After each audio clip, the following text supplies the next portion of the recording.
Ryan Cole thought he was just saving a stranger from the flames. He had no idea she was Isabella Grant, the billionaire CEO whose empire touched millions. When she returned 2 days later with armed security and a briefcase full of cash, he did something that shocked her more than the fire. He said no. What happened next would change both their lives forever, proving that sometimes the bravest act isn't running into danger. It's staying vulnerable enough to let someone in. Drop a comment with your city name so I can see how far this story travels. The night smelled like gasoline and fear. Ryan Cole's hands trembled as he gripped the steering wheel, the dashboard clock glowing an accusatory 11:47 p.m. He'd just finished a double shift at Martinez Auto Shop, his fingernails still black with engine grease, his back screaming from 14 hours bent over car hoods. The radio played some forgettable pop song, but he barely heard it. His mind was already home, imagining Liam asleep in his Iron Man pajamas, Mrs. Chen from next door probably dozing on the couch, with her knitting needles still in her hands. Being a single dad meant living in a constant state of low-grade panic. Every minute away from his 8-year-old son felt like tempting fate. Every extra shift was necessary, but terrifying. What if Liam woke up scared? What if there was an emergency? What if? Ryan turned onto Maple Street, his neighborhood of modest ranch houses and chain-link fences, and that's when he saw it. Orange light danced across the sky like some terrible aurora. Smoke billowed thick and black, visible even in the darkness, rising from somewhere near the intersection of Maple and 3rd. Ryan's foot instinctively pressed harder on the accelerator. His street. It was his street. "Please, not my house," he whispered, knuckles white. "Please, God, not my house." But as he rounded the corner, his prayer was answered in the worst possible way. It wasn't his house. It was the old Victorian 2 doors down, the one that had been under renovation for months, the one nobody lived in yet, except the flames consuming it said otherwise. Through the first-floor windows, fire raged like something alive and hungry. And standing in Ryan's yard, still in his Iron Man pajamas, was Liam. Ryan slammed the truck into park so hard it lurched forward. He was out before the engine stopped ticking, sprinting across the lawn. "Liam! Liam!" His son's face was streaked with tears, lit by the hellish glow. Mrs. Chen stood behind him, one hand on his shoulder, her phone pressed to her ear. Yes, the fire department. Maple Street, number 2847. Ryan dropped to his knees, hands frantically checking Liam for injuries. "Are you okay? Are you hurt? Dad!" Liam grabbed his father's shirt. "Dad, there's someone inside. I heard them screaming." Time stopped. Ryan's head snapped toward the burning Victorian. Other neighbors had gathered now, a dozen people standing at a safe distance, their faces flickering in the firelight. Some held phones up, recording. Nobody moved toward the house. "I called 911, said Tom Brennan from across the street, a retired postal worker who'd lived there 30 years. "They're coming. 5 minutes, they said." 5 minutes. Ryan stared at the inferno. The entire first floor was engulfed, flames licking out of broken windows, eating the old wooden siding like paper. Black smoke poured from the roof. The heat was intense even from 20 feet away. 5 minutes was forever when you were burning alive. "Did you hear that?" Mrs. Chen's voice cracked. "Did you hear someone scream?" Everyone stood frozen, the terrible calculus playing out in their silence. The house was gone. Anyone inside was probably already dead. Going in there was suicide. The fire department was coming. Let the professionals handle it. Ryan looked at his son. Liam's eyes were huge, terrified, reflecting flames. In that moment, Ryan saw every lesson he'd ever tried to teach crystallized in one choice. What kind of man do you want to be? What kind of father? "Stay with Mrs. Chen, Meg." Ryan's voice came out surprisingly steady. "Dad?" Liam's face went from fear to horror as he understood. "Dad, no." "Stay with Mrs. Chen." Ryan pulled off his work jacket, already running toward the house. Behind him, voices erupted in protest. "Ryan, don't be crazy. The fire department is coming. You'll die in there." Maybe. Probably. But Ryan had made his decision in that split second between seeing his son's face and choosing what kind of man he'd die as, if it came to that. The heat hit him like a physical wall 10 feet from the porch. He wrapped his jacket around his head and lower face, leaving just his eyes exposed. The front door hung open, swinging slightly, as if inviting him to hell. Through the gap he could see the interior, a nightmare of orange and black, the wallpaper curling and burning, the old hardwood floor buckling. Someone screamed. It was real. Faint, choked, but real. Ryan took one last breath of cool night air and plunged into the fire. The world became instant, searing pain. The heat wasn't just hot, it was angry, aggressive, attacking every exposed inch of skin. His eyes watered immediately, tears evaporating almost as fast as they formed. The smoke was thick as tar, turning everything into a hellish fog. He couldn't see more than 3 feet in any direction. "Hello!" His shout was immediately swallowed by the roar of burning wood. "Can you hear me?" Another scream, to his right. Ryan stumbled that direction, one arm held out, feeling his way through the smoke. His lungs already ached. How long had he been inside? 10 seconds? 20? It felt like an hour. His hand hit a wall. He followed it, bent low where the smoke was slightly thinner, where he could almost breathe. The heat was unbearable. He could feel his skin starting to blister. Through gaps in the smoke, he caught glimpses of destruction, furniture ablaze, curtains transformed into sheets of fire, family photos burning in their frames on walls that would soon collapse. Then he saw her. She was crumpled at the base of the stairs, maybe 15 feet away, as if she'd been trying to descend when the smoke overwhelmed her. A woman, 30s or 40s, dressed in what looked like business clothes now stained with soot. Her eyes were closed, her chest barely moving. Around her the fire advanced like a predator, flames crawling across the floor, eating through the banister, consuming everything. Ryan lurched toward her. "Hey! Hey!" She didn't respond. He grabbed her under the arms, trying to lift her. Dead weight. She was completely unconscious, her body limp and impossibly heavy. Ryan got her torso up, but his feet slipped on the scorched floor. They both went down hard. "Come on! Come on!" he gasped, lungs screaming for air that wasn't poison. "Stay with me." A section of the ceiling collapsed behind them, sending up a shower of embers and a blast of heat that felt like it would melt his face off. The front door, their escape route, was barely visible through the smoke, a rectangular suggestion of darkness slightly less dense than the burning hell around them. Ryan got his arms under her again, this time hooking under her armpits and dragging her backward. She was heavier than she looked, or maybe he was just that weak, oxygen-deprived and cooking alive. Each step backward was agony. His arms shook, his vision spotted with darkness at the edges. 5 feet from the door, the woman's hair caught fire. "No!" Ryan dropped her long enough to slap at her head with his jacket, smothering the flames. The smell of burnt hair mixed with everything else. He got his arms around her again, tears streaming down his face now, though whether from smoke or fear or pain, he couldn't tell. 3 feet, 2 feet. He could see people outside now, shadows running around, yelling. Mrs. Chen had her arms wrapped around Liam, holding him back. His son was screaming something Ryan couldn't hear over the roar. 1 foot. The doorframe was on fire, an archway of flames they had to pass through. Ryan didn't think. He just pulled her through it, feeling the heat sear across his back and arms. And then they were falling down the porch steps, tumbling onto the front lawn as the night air hit his lungs like ice water.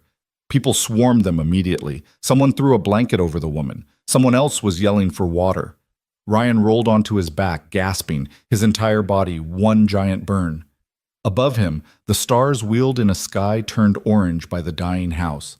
Then Liam's face was there, hovering over him, tears streaming down. "Dad? Dad!" "I'm okay," Ryan croaked, though he definitely wasn't. "I'm okay, buddy." Mrs. Chen appeared beside Liam, her weathered face tight with worry. "Don't move, Ryan. Ambulance is coming." He turned his head, even that small movement was agony, to look at the woman beside him. Someone had her on her side, checking her pulse. Tom Brennan was doing chest compressions. Her face was covered in soot, her hair singed short on one side, her clothes scorched, but her chest rose and fell. Barely, but it rose. "Is she alive?" Ryan managed. "She's breathing," Tom said, not stopping his compressions. "Barely, but breathing." Sirens wailed in the distance, getting closer. Behind them, the Victorian groaned like a dying animal. Part of the second floor collapsed inward with a crash that sent sparks spiraling into the night sky. The fire would consume everything, but it hadn't consumed her. Ryan let his head fall back onto the grass, every breath a knife in his lungs. His hands were bright red, starting to blister. His arms felt like they'd been dipped in acid. But he was alive. She was alive. Why? Liam's voice was tiny, broken. Why did you go in there? Ryan looked up at his son, this beautiful boy who was his entire world, and said the only thing he could think of, because she was there, buddy. Because she was there and I could help. It wasn't poetic. It wasn't even particularly smart. But it was the truth. The ambulance arrived in a screech of brakes and flashing lights. Paramedics swarmed the scene, one team going to the woman, another to Ryan. Someone put an oxygen mask over his face. Someone else was cutting his shirt away, examining the burns. Their voices were professional, calm, discussing treatments and hospitals and degrees of injury. Ryan barely heard them. He was watching the other team work on the woman, seeing them load her onto a gurney, seeing the oxygen mask go over her face. Just before they lifted her into the ambulance, her eyes fluttered open. For just a second, maybe less, her gaze found his across the lawn. Her lips moved behind the oxygen mask. He couldn't hear what she said. Then they had her in the ambulance and the doors were closing and she was gone, sirens wailing as they rushed her to Mercy Hospital. The fire trucks had arrived, firefighters now attacking the blaze with massive hoses, but everyone knew the Victorian was lost. The best they could do was keep it from spreading to the neighbors' houses. "Sir, we need to take you in too," the paramedic told Ryan. She was young, maybe 25, with kind eyes. "You've got second-degree burns on your arms and back, and possible smoke inhalation. You need treatment." "I need to stay with my son." "We can take him too." "No." Ryan pulled the oxygen mask aside, his voice rough as gravel. "No hospitals for him. He doesn't need to see that. Mrs. Chen, can you—" "Of course," the old woman said immediately, her hand on Liam's shoulder. "I'll take him home, make him some tea, stay until you get back." "Dad, I want to go with you." Liam's face was desperate, still terrified. Ryan reached out with one burned hand, ignoring the paramedic's protest, and touched his son's cheek. "I need you to be brave for me, okay? Mrs. Chen will take care of you. I'll be back before breakfast. I promise." "You promised you'd always come home," Liam whispered. "You almost didn't." The words hit harder than the burns. Ryan pulled his son into a careful hug, feeling the small body shake with sobs against his chest. "But I did come home. And I always will. Always, Liam. That's a promise I'll never break." They loaded Ryan into the ambulance finally, Liam watching from Mrs. Chen's arms, the burning house casting everything in hellish light. As the doors closed, Ryan saw his son's face. Scared, proud, confused, angry, loving, all at once. He saw the neighbors standing in clusters, phones still out, probably already posting to social media. He saw the firefighters battling the blaze. He saw the spot on the lawn where the woman had lain, where he'd dragged her from death. Who was she? Why had she been in an abandoned renovation? Would she survive? The ambulance pulled away, and Ryan closed his eyes against the pain, against the adrenaline crash beginning to hit, against everything. He'd gone to work that morning as a single dad mechanic trying to keep his head above water. He'd come home a hero, though he didn't feel like one. He felt like an idiot who'd almost orphaned his son for a stranger. But when he closed his eyes, he saw her face behind the oxygen mask. He saw her lips moving, and he knew, somehow, that this night wasn't over. That saving her life was just the beginning of something he couldn't yet understand. At Mercy Hospital, they treated his burns, gave him IV fluids for smoke inhalation, pumped him full of pain medication that made the world soft and fuzzy at the edges. The attending physician, Dr. Rashid, her name tag said, told him he was lucky. Second-degree burns, yes, but no third-degree. Lung damage, but not permanent. He'd hurt like hell for weeks, but he'd recover completely. "What about the woman?" Ryan asked through the haze of medication. "The one from the fire?" Dr. Rashid's expression shifted slightly. "I can't discuss other patients. Is she alive?" A pause. Then, "Yes. She's in critical condition but stable. You saved her life, Mr. Cole. If she'd been in there even a minute longer, she didn't finish. She didn't need to. They kept Ryan overnight for observation. Liam visited in the morning, Mrs. Chen driving him over with a change of clothes and a breakfast burrito that Ryan couldn't eat because his stomach was still twisted in knots. His son sat beside the hospital bed, holding his hand carefully to avoid the bandages, and didn't say much, just stayed close. The house burned all the way down, Liam said finally. Nothing left but the chimney. Ryan nodded. He'd known it would. Houses that far gone never came back. Everyone's talking about you. Mrs. Chen says you're a hero. Tom said you're the bravest man on the street. Liam looked up at his father with those big, serious eyes. Are you a hero, Dad? Nobody. I'm just a dad who did what anyone should do. But nobody else did it, just you. Ryan didn't have an answer for that. The truth was, he didn't feel brave. He felt terrified, both of what he'd done and what could have happened. He felt lucky that he hadn't left Liam alone in the world. He felt exhausted and in pain and confused about why someone had been in that empty house in the first place. They discharged him that afternoon with instructions to change his bandages twice daily, prescriptions for pain medication and antibiotics, and orders to follow up with a burn specialist in a week. Ryan signed the papers, collected his son, and went home to their small ranch house that had never looked so beautiful. But he couldn't stop thinking about her, the woman with the singed hair and soot-covered face. Who was she? Did she have family? Had anyone come to see her in the hospital? 2 days passed. Ryan stayed home from work, unable to use his hands well enough to work on engines anyway. Martinez said to take all the time he needed, that his job would be waiting. Neighbors stopped by constantly, bringing casseroles, asking how he was, telling him they'd seen the news. Apparently someone's phone footage had gone viral. Local hero saves woman from inferno, the headline read on the county news website. Ryan hated the attention. He just wanted to heal and get back to normal. He wanted his arms to stop hurting. He wanted to stop having nightmares about burning alive, about not making it out, about Liam growing up without a father. On the evening of the second day, as the sun set in streaks of orange that reminded him too much of fire, headlights appeared at the end of their street. Ryan was on the front porch, watching Liam shoot baskets in the driveway, when he noticed them. Not just headlights, multiple sets, moving in formation. A convoy of vehicles, all black, all expensive looking. SUVs with windows tinted so dark they looked solid. Dad? Liam had stopped dribbling, basketball clutched to his chest. Dad, who is that? The vehicles stopped in front of their house. 4 SUVs, arranged like they were protecting something in the middle. For a long moment, nothing happened. Ryan stood slowly, his arms aching, his heart suddenly pounding. This wasn't normal. This wasn't right. Then the doors opened.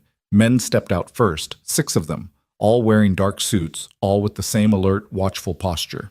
Security. Professional, expensive security. They moved with military precision, scanning the street, the houses, the yards. One of them spoke quietly into a wrist microphone. Dad, are those soldiers?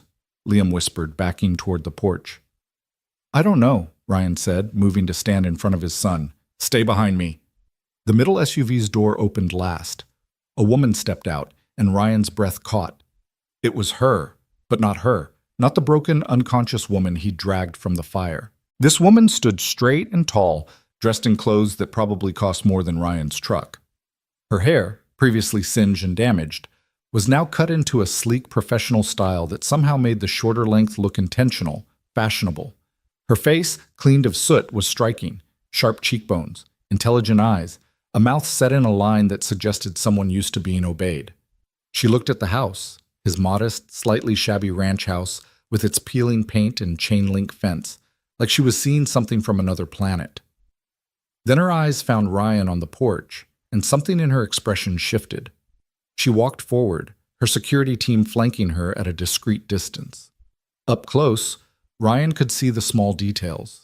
A bandage on her left temple, mostly hidden by her hair. The slight stiffness in her movement that suggested her own injuries. The way her hands trembled just barely before she clasped them together. Mr. Cole, she said. Her voice was cultured, educated, the kind of voice that came from prep schools and boardrooms. My name is Isabella Grant. The name hung in the air between them. Ryan knew he should recognize it, that it meant something, but his mind was blank with shock and confusion. Liam, however, gasped. Isabella Grant? From Grant Dynamics? You're that Isabella Grant? The woman's lips quirked into an almost smile. Yes, that Isabella Grant. Ryan looked at his son, then back at the woman. I'm sorry, I don't... Grant Dynamics, Isabella said. We're a technology conglomerate, fire suppression systems, among other things.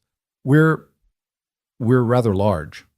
Rather large, Ryan would learn later, was like calling the ocean rather wet. Grant Dynamics was a multi-billion-dollar empire. Isabella Grant herself was one of the wealthiest women in the country, a self-made billionaire who'd built her company from nothing. Her face was regularly on magazine covers. She'd been profiled in Forbes, Fortune, Time, and Ryan had pulled her from a burning house without having any idea who she was. I don't know what to say, Ryan managed. I didn't know. I just saw someone who needed help. That's precisely why I'm here. Isabella reached into her jacket and withdrew a slim briefcase that one of her security team must have handed her. She opened it, revealing a check. Even from several feet away, Ryan could see the number of zeros. This is for you, Isabella said. It's insufficient, I know. There's no amount of money that adequately compensates for someone risking their life, but please, let me at least try to thank you. Ryan stared at the check. It was more money than he'd see in 5 years of working at the shop. Maybe 10 years. It was life-changing money. Liam's college fund money. Pay off the mortgage money. I can't take that, he said. Isabella blinked. I'm sorry? I can't take your money, Ms. Grant. It's not charity, Mr. Cole. It's gratitude. It's also something I can't accept. Ryan looked at the check, then at her face, trying to find the right words. I didn't pull you out of that fire for a reward. I did it because it was the right thing to do, because you needed help, and I was there. Taking money for it feels... wrong? Isabella's voice had gone very quiet. Yeah, wrong. For a long moment, she just looked at him. Her security team shifted uncomfortably. Even Liam seemed to be holding his breath. Finally, Isabella closed the briefcase and handed it back without looking. Then tell me what you do need, Mr. Cole. She spread her hand slightly, a gesture that seemed vulnerable despite being surrounded by armed guards. You ran into a burning house for a stranger. You nearly died saving my life. I can't just ignore that. I can't walk away and pretend it didn't matter. So please, tell me what you need. Ryan thought about it. He thought about his son, about the lessons he tried to teach every day. He thought about the kind of world he wanted Liam to grow up in. And he thought about this woman standing in his yard, surrounded by power and wealth, asking what she could do for a mechanic who'd made the simplest choice in the world. My son doesn't need money, Ryan said finally. He needs to see that kindness still matters, that people still help each other without expecting something in return, that being decent is its own reward. He looked at Liam, then back at Isabella. I need him to grow up believing that. So the best thing you can do for me is live. Live well. Be happy. Make the world a little better if you can. That's enough. The words landed like physical blows. Isabella actually stepped back half a step, her face going pale. Her security team exchanged glances. One of them murmured something into his wrist mic. Kindness, Isabella repeated, her voice barely above a whisper. You want me to believe in kindness. I want my son to believe in it, Ryan corrected gently. And I can't teach him that if I turn around and sell my good deed to the highest bidder. Isabella stared at him for what felt like forever. Then, incredibly, she laughed, a short, sharp sound that held more bitterness than humor. I used to believe in kindness once, she said, a long time ago, before I learned how the world really works. Maybe it works different than you think. Maybe. She looked around the neighborhood again, the modest houses, the chain-link fences, the basketball hoop in Ryan's driveway. Or maybe you're just a better person than most, Mr. Cole.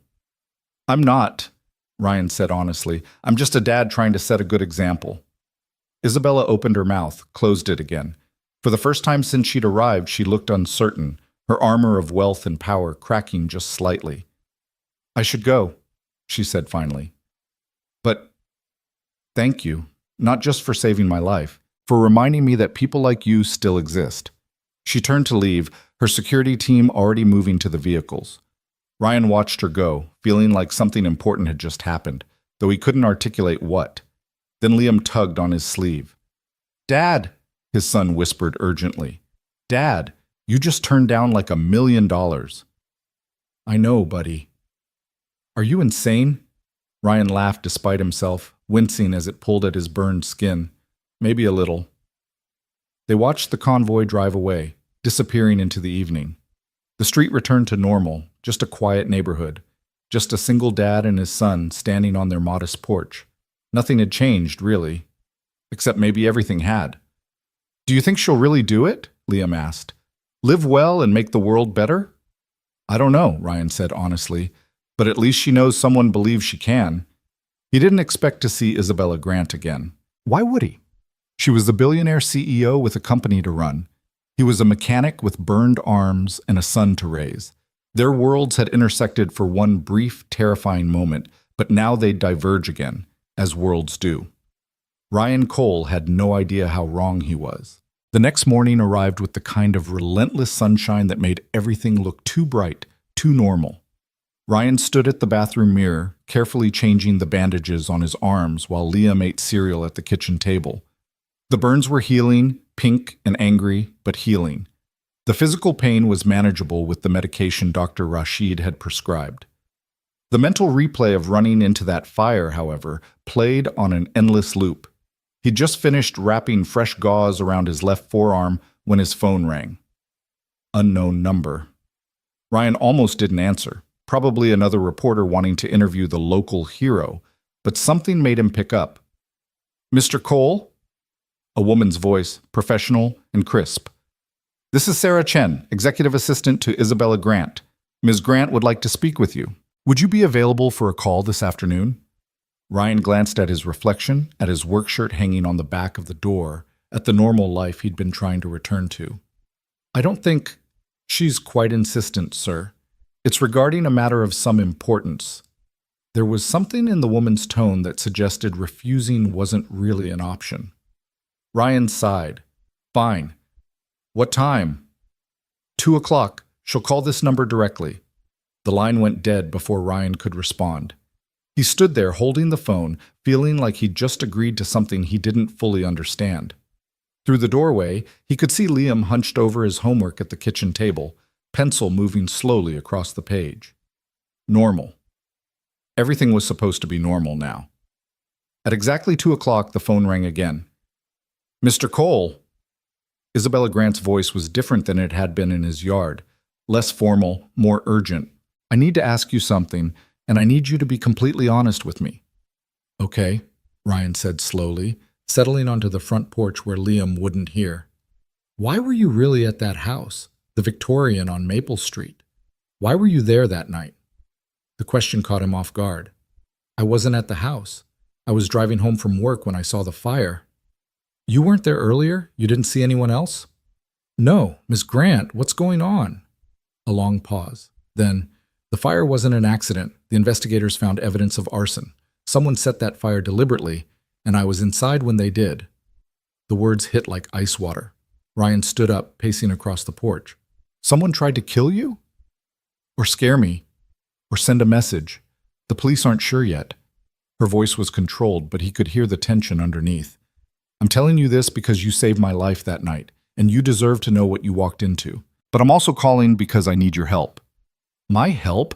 Ms. Grant, I'm a mechanic, not a bodyguard or a detective or... I know what you are, Mr. Cole. She cut him off, not unkindly. You're someone who runs toward danger when everyone else runs away. You're someone who sees a person who needs help and doesn't stop to calculate the cost. That's exactly the kind of person I need right now. Ryan leaned against the porch railing, watching a neighbor walk their dog down the street. Normal life, happening all around him. What are you asking me to do? Come to my facility tomorrow, just to talk. I'm working on something important, something that could save lives the way you saved mine. But I'm stuck. My engineers are brilliant, but they're missing something. They think like machines. I need someone who thinks like a human being. I fix cars, Ms. Grant. I don't know anything about your technology. You knew enough to save my life when millions of dollars of equipment couldn't. Please, Mr. Cole, just one conversation. If you think I'm wasting your time, I'll never bother you again. Ryan closed his eyes, feeling the trap closing around him even as he knew he was going to say yes. One conversation. That's all I'm asking. I'll send a car tomorrow at 9. I can drive myself. Your hands are still healing. Let me at least do this much. Before he could argue, she added, And Mr. Cole? Thank you. For the second time, thank you. She hung up. Ryan stood on the porch, phone in hand, wondering what he'd just agreed to. Inside, Liam called out asking if he wanted to play basketball.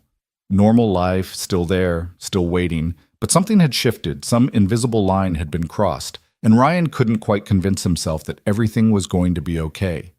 The car that arrived at 8:50 the next morning was not subtle. It was a black Mercedes with tinted windows, driven by a man in a suit who introduced himself as Marcus and said almost nothing else. Liam pressed his face to the living room window, eyes huge. Dad, that's the coolest car I've ever seen. It's just a car, buddy. Can I come with you? School, remember? Ryan kissed the top of his son's head, grabbed his jacket, and headed out. Mrs. Chen was already coming up the walk to watch Liam until the bus arrived. She gave Ryan a long, measuring look. You be careful, she said quietly. Rich people's problems have a way of becoming everybody's problems. It's just a conversation. That's how it always starts. The drive took 40 minutes, heading out of their modest neighborhood and into the industrial park on the city's north side. But Grant Dynamics wasn't just another warehouse. It was a compound, sleek glass buildings surrounded by manicured lawns and security gates that looked like they could withstand a military assault. Marcus drove through 2 checkpoints before finally pulling up to the main building's entrance. Isabella Grant was waiting in the lobby. She looked different in her element, more commanding, more certain. The vulnerability he'd glimpsed in his yard was gone, replaced by the armor of a woman who'd built an empire. But when she saw him, something softened in her expression. Mr. Cole, thank you for coming. Ryan, he said, if we're going to talk, you can call me Ryan. Then you should call me Isabella. She gestured toward the elevators. My lab is on the 3rd floor. I want to show you something. They rode up in silence, Isabella's security team maintaining a discreet distance. The elevator opened onto a floor that looked like something from a science fiction movie. All white walls and glass partitions, with people in lab coats moving between stations filled with equipment Ryan couldn't begin to identify. Isabella led him to a conference room overlooking the main lab floor. Through the glass, Ryan could see a team of engineers gathered around what looked like a miniature house. A detailed model, maybe 6 feet tall, complete with tiny furniture and working lights. Do you know what the leading cause of fire deaths is? Isabella asked, not waiting for an answer. Smoke inhalation. People die from the smoke before the flames ever reach them. Current fire suppression systems, sprinklers, foam systems, gas suppression, they all react to the fire itself. By the time they activate, the smoke has already done its damage. She pressed a button on the wall, and the miniature house sprang to life. Smoke began pouring from one of the tiny rooms, thick and black, spreading through the model structure. What we're trying to build is a system that detects smoke formation at the molecular level before it becomes visible, before it becomes deadly. A system that can identify the specific chemical signatures of different types of fires and respond with targeted suppression before the flames spread. Isabella's voice was passionate, alive in a way it hadn't been before. If it works, we could reduce fire deaths by 80%. 80%, Ryan. Ryan watched the smoke fill the tiny house, thinking of his own house, of Liam asleep in his Iron Man pajamas. That's incredible. It's also not working. Isabella's shoulders slumped slightly. We've been at this for 3 years. The detection works perfectly in controlled conditions, but in real-world testing, it fails 90% of the time. The system can't differentiate between dangerous smoke and harmless sources, cooking, candles, even heavy dust. It either triggers false alarms constantly or doesn't trigger at all when it should. What do your engineers say? They say we need better algorithms, more processing power, more refined sensors. Isabella turned to face him directly. But I think they're wrong. I think the problem isn't the technology. It's that they're trying to make a machine think like a person, and that's backwards. We need to make it respond like a person. Ryan frowned, trying to follow. I don't understand. When you ran into that house, how did you know where to find me? The smoke was too thick to see. The heat was overwhelming, but you found me anyway. He thought back to that night, to the nightmare of fire and smoke. I heard you scream, and then I followed the layout of the house. Even through the smoke, I could kind of sense where the rooms would be, where someone would try to go. The stairs were the obvious escape route, so that's where I headed. Exactly, Isabella's eyes lit up. You used context, human intuition. You didn't try to analyze the chemical composition of the smoke or calculate optimal search patterns. You thought about where a person would be, what they would do. That's what our system is missing. She led him down to the lab floor, where the team of engineers was resetting the model house. Up close, Ryan could see the incredible detail. Tiny books on tiny shelves, miniature photos on the walls, even small lamps that actually worked. It was someone's home, perfectly rendered at 1/6 scale. This is Dr. Lawrence Kim, Isabella said, introducing a man in his 40s with gray-streaked hair and tired eyes. He's been leading the project. Dr. Kim nodded at Ryan without much enthusiasm. Miss Grant, I really don't think— Humor me, Isabella cut him off. Ryan, I want you to watch the next test and tell me what you see. Not what you think you're supposed to see. Just your honest observation. Dr. Kim sighed but turned to his team. Run scenario 7. The model house came alive again.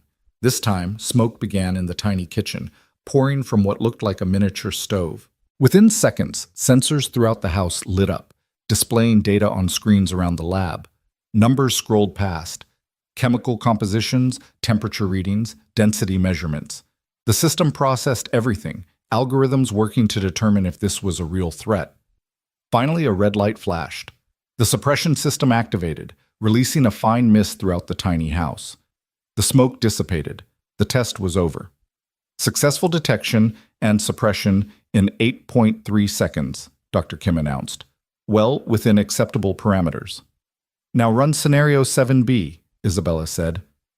Dr. Kim's expression tightened, but he nodded. The team reset the house. This time, when the test started, the smoke looked identical to Ryan. Same location, same density. But the sensors reacted differently. The displays showed the same data, the same chemical signatures. But the system hesitated. 5 seconds passed. 10. The smoke spread through the tiny house, filling the miniature bedrooms. 15 seconds. Finally, the red light flashed. Suppression activated. But it was too late. The smoke had already reached every room. What was different? Ryan asked. Nothing, Dr. Kim said flatly.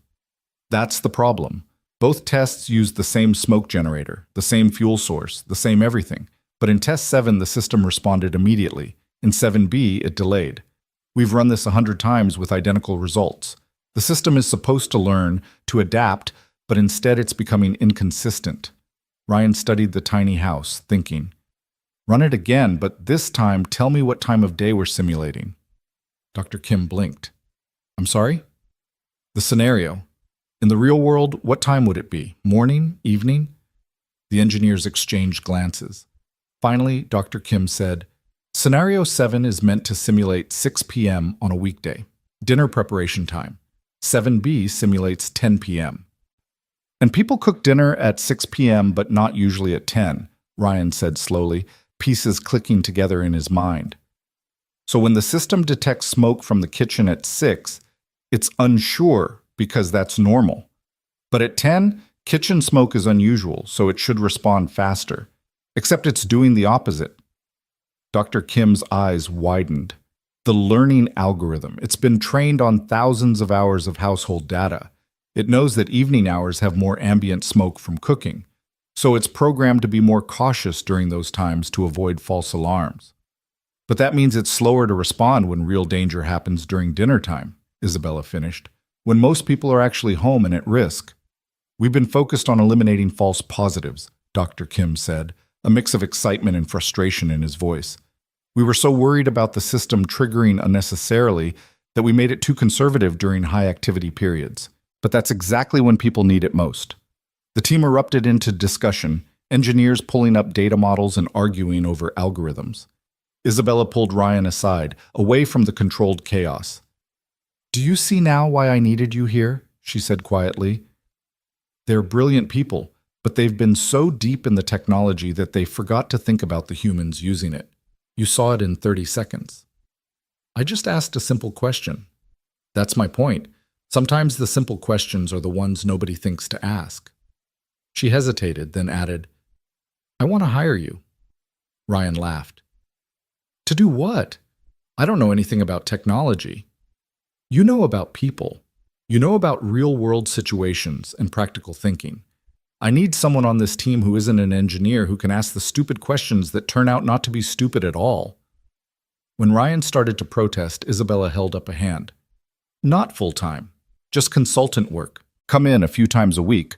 Look at what we're doing. Give your perspective. I'll pay you more than the auto shop, and you can still work there part-time if you want."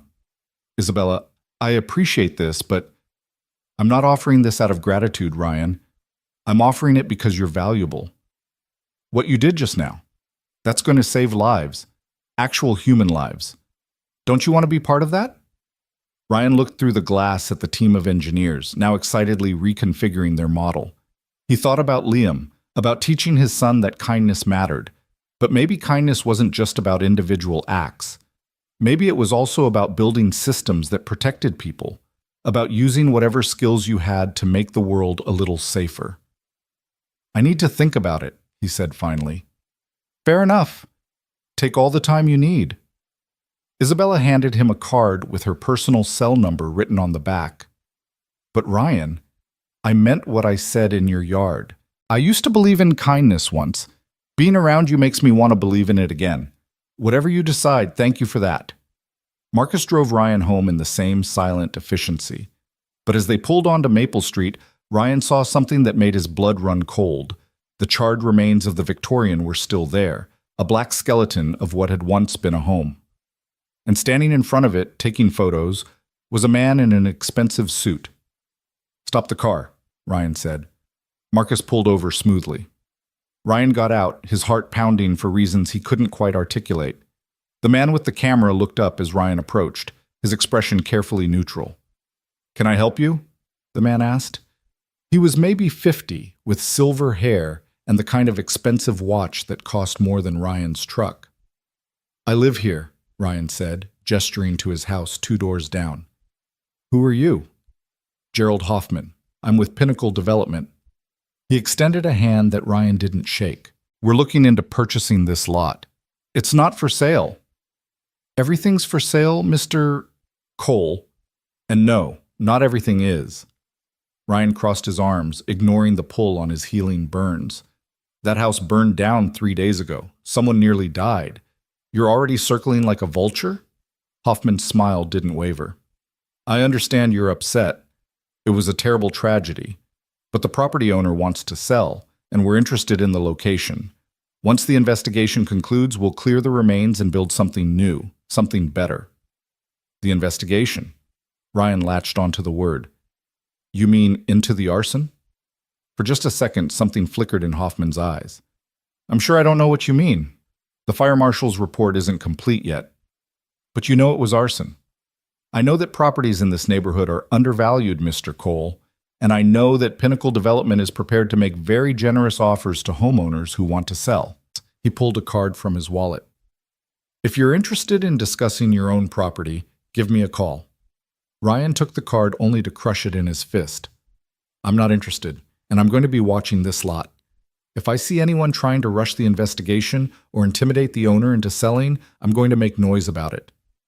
Hoffman's pleasant expression finally cracked. "That would be unwise. These are complicated business matters.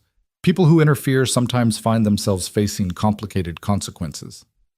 "Is that a threat?" "It's advice. From someone who knows how things work." Hoffman walked back to his Mercedes, not unlike the one that had driven Ryan that morning, and drove away without another word. Ryan stood in the street, his mind racing. It couldn't be coincidence. Isabella Grant nearly dying in a house fire, and now a development company rushing in to buy the property. But what was the connection? And why would anyone target a billionaire CEO in his neighborhood? His phone rang. Isabella. Ryan, where are you? Marcus said you got out on Maple Street. I'm home. Isabella, do you know a company called Pinnacle Development? A pause. Yes, they're one of our competitors. Why? One of their executives was just here at the burned house taking photos. He made it pretty clear they want to buy the property, and he wasn't happy when I questioned him about it. Gerald Hoffman. Isabella's voice had gone sharp. Silver hair, expensive suit, drives a black Mercedes. That's him. Get inside your house right now. Lock the doors. I'm sending security. Isabella, what's going on? Pinnacle isn't just a competitor. They've been trying to acquire Grant Dynamics for 2 years. When I refused to sell, they started playing dirty, industrial espionage, patent challenges, spreading rumors to damage our stock price. If Hoffman was at that house, she trailed off, then spoke to someone else. Yes, send a team to the Cole residence immediately. Full security detail. You think Pinnacle set that fire? Ryan asked, his stomach dropping. You think they tried to kill you? I think they'll do whatever it takes to force me out. And now they know you're connected to me. Ryan, please, just get inside and wait for my team. She hung up. Ryan stood frozen for a moment, processing everything. Then he ran for his house, taking the porch steps 2 at a time. Inside, Liam looked up from his homework with surprise. Dad? I thought you weren't coming home until— Pack a bag, Ryan said, his voice tight. Just essentials. We're leaving for a few days. What? Why? I'll explain in the car. Just trust me, Liam. Please. His son must have heard something in his voice because he didn't argue, just ran to his room and started throwing clothes into his backpack. Ryan did the same, his hands shaking as he grabbed their medications, Liam's inhaler, important documents. What had he done? He just wanted to save someone from a fire. Now he was fleeing his own home because billionaires and developers were playing dangerous games. A car pulled up outside, not Marcus this time, but a different vehicle. A dark SUV that looked identical to the ones that had accompanied Isabella to his house. 2 men got out, the same alert, professional demeanor as her security team. But then another car appeared, a black Mercedes. Gerald Hoffman stepped out, that same pleasant smile on his face. Ryan's blood turned to ice. He grabbed Liam's hand. We're going out the back. Dad, what's happening? Just stay close to me. They were halfway through the kitchen when someone knocked on the front door. Not knocked, pounded, hard enough to rattle the frame. Mr. Cole, Hoffman's voice no longer pleasant. We need to talk. Ryan pulled Liam toward the back door, his heart hammering. But as he reached for the handle, it opened from the outside. A man stood there, bigger than the ones from the SUV, with a face that suggested he was paid to hurt people. Going somewhere? The man asked. Ryan pushed Liam behind him, his mind racing for options. They were trapped. Front door and back door, both blocked. His phone was in his pocket, but calling 911 would take too long. Screaming for help might work if the neighbors heard, but might also get them hurt faster. Then he heard it. More vehicles outside arriving fast, car doors slamming, voices shouting commands. The man blocking the back door suddenly looked uncertain. That would be my security team, said a voice from the front of the house. Isabella Grant walked into view, flanked by 4 guards in suits. And I've already called the police. They're 2 minutes out. Hoffman appeared behind her, his pleasant mask completely gone now. Miss Grant, what a surprise. Is it? Isabella's voice was cold steel. You tried to kill me 3 days ago. Did you really think I wouldn't figure it out? Did you think I wouldn't protect the man who saved my life? I have no idea what you're talking about. I'm simply here to discuss business with Mr. Cole. With 3 of your thugs? That's quite a sales pitch. Isabella moved fully into the house, her security team spreading out in a practiced formation. The big man at the back door quietly retreated. Here's what's going to happen, Gerald. You're going to leave, all of you, and then you're going to pray that the fire marshal and the police don't find enough evidence to charge you with attempted murder. You can't prove anything. Maybe not. But I can make your life very, very difficult. I can file lawsuits that tie up Pinnacle for years. I can use every connection I have to ensure you never get another building permit in this city. I can make you radioactive in the business community. She smiled, and it was terrifying. Or you can walk away right now and hope I decide the fight isn't worth my time. Your choice. Hoffman stared at her for a long moment. Then, without another word, he turned and walked out. His men followed. Through the front window, Ryan watched them drive away. The police arrived 90 seconds later, just as Isabella had predicted. Ryan gave a statement, told them about Hoffman's veiled threats, about seeing him at the burned house. The officers took notes, said they'd look into it, but Ryan could see the skepticism in their eyes. Rich people's problems, like Mrs. Chen had said. When they finally left, Isabella turned to Ryan and Liam. Her armor had cracked again, showing the frightened woman underneath. "I'm sorry," she said quietly. "I'm so sorry. I never meant to bring this to your door." "It's not your fault," Ryan said automatically. But even as he said it, he wondered if that was true. He'd chosen to run into that fire. He'd chosen to engage with Isabella afterward.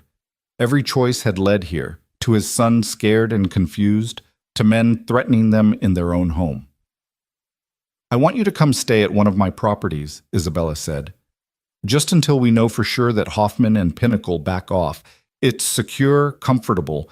Liam can still go to school. I'll have drivers take him. Please, let me keep you safe." Ryan wanted to refuse, wanted to insist they'd be fine, that he could protect his son himself. But looking at Liam's frightened face, at the windows where dangerous men had been minutes ago, he knew he'd be lying. "Okay," he said, "but just for a few days, until things settle down." Isabella nodded, relief visible on her face. "Thank you for trusting me." They packed quickly, gathering what they'd need for a short stay. As they loaded into one of Isabella's SUVs, Mrs. Chen came out of her house, her face creased with worry. "You be safe," she told Ryan, gripping his hand. "And you remember, you saved that woman's life. That's good karma. It'll protect you." "I hope you're right," Ryan said.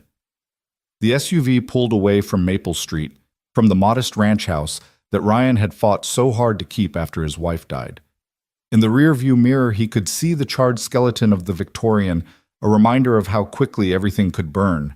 Beside him, Liam sat quietly, his backpack clutched on his lap.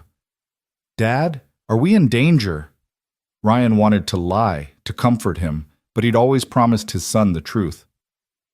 "I don't know, buddy, but we're going to be smart, and we're going to stay close to people who can help us, and we're going to be okay." "Because of the woman you saved?" "Yeah, because of her." Liam processed this, then asked the question Ryan had been dreading. "Do you wish you hadn't saved her? Would things be easier if you'd just stayed in the truck that night?" Ryan looked out the window, at the city passing by, at the normal people living their normal lives.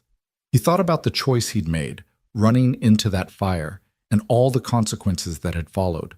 The burns on his arms, the attention, the job offer, the threats, everything that had spiraled out from that one decision.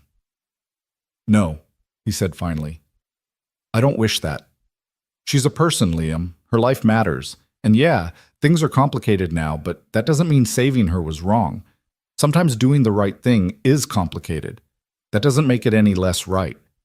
His son nodded slowly, seeming to accept this. "Okay. But Dad? Next time maybe just call 911 first." Despite everything, Ryan laughed. "Deal, buddy. Deal." The property Isabella took them to wasn't what Ryan expected. He'd imagined some sterile, fortress-like compound. Instead, it was a beautiful craftsman house on the outskirts of the city, surrounded by trees, with a yard big enough for Liam to run around.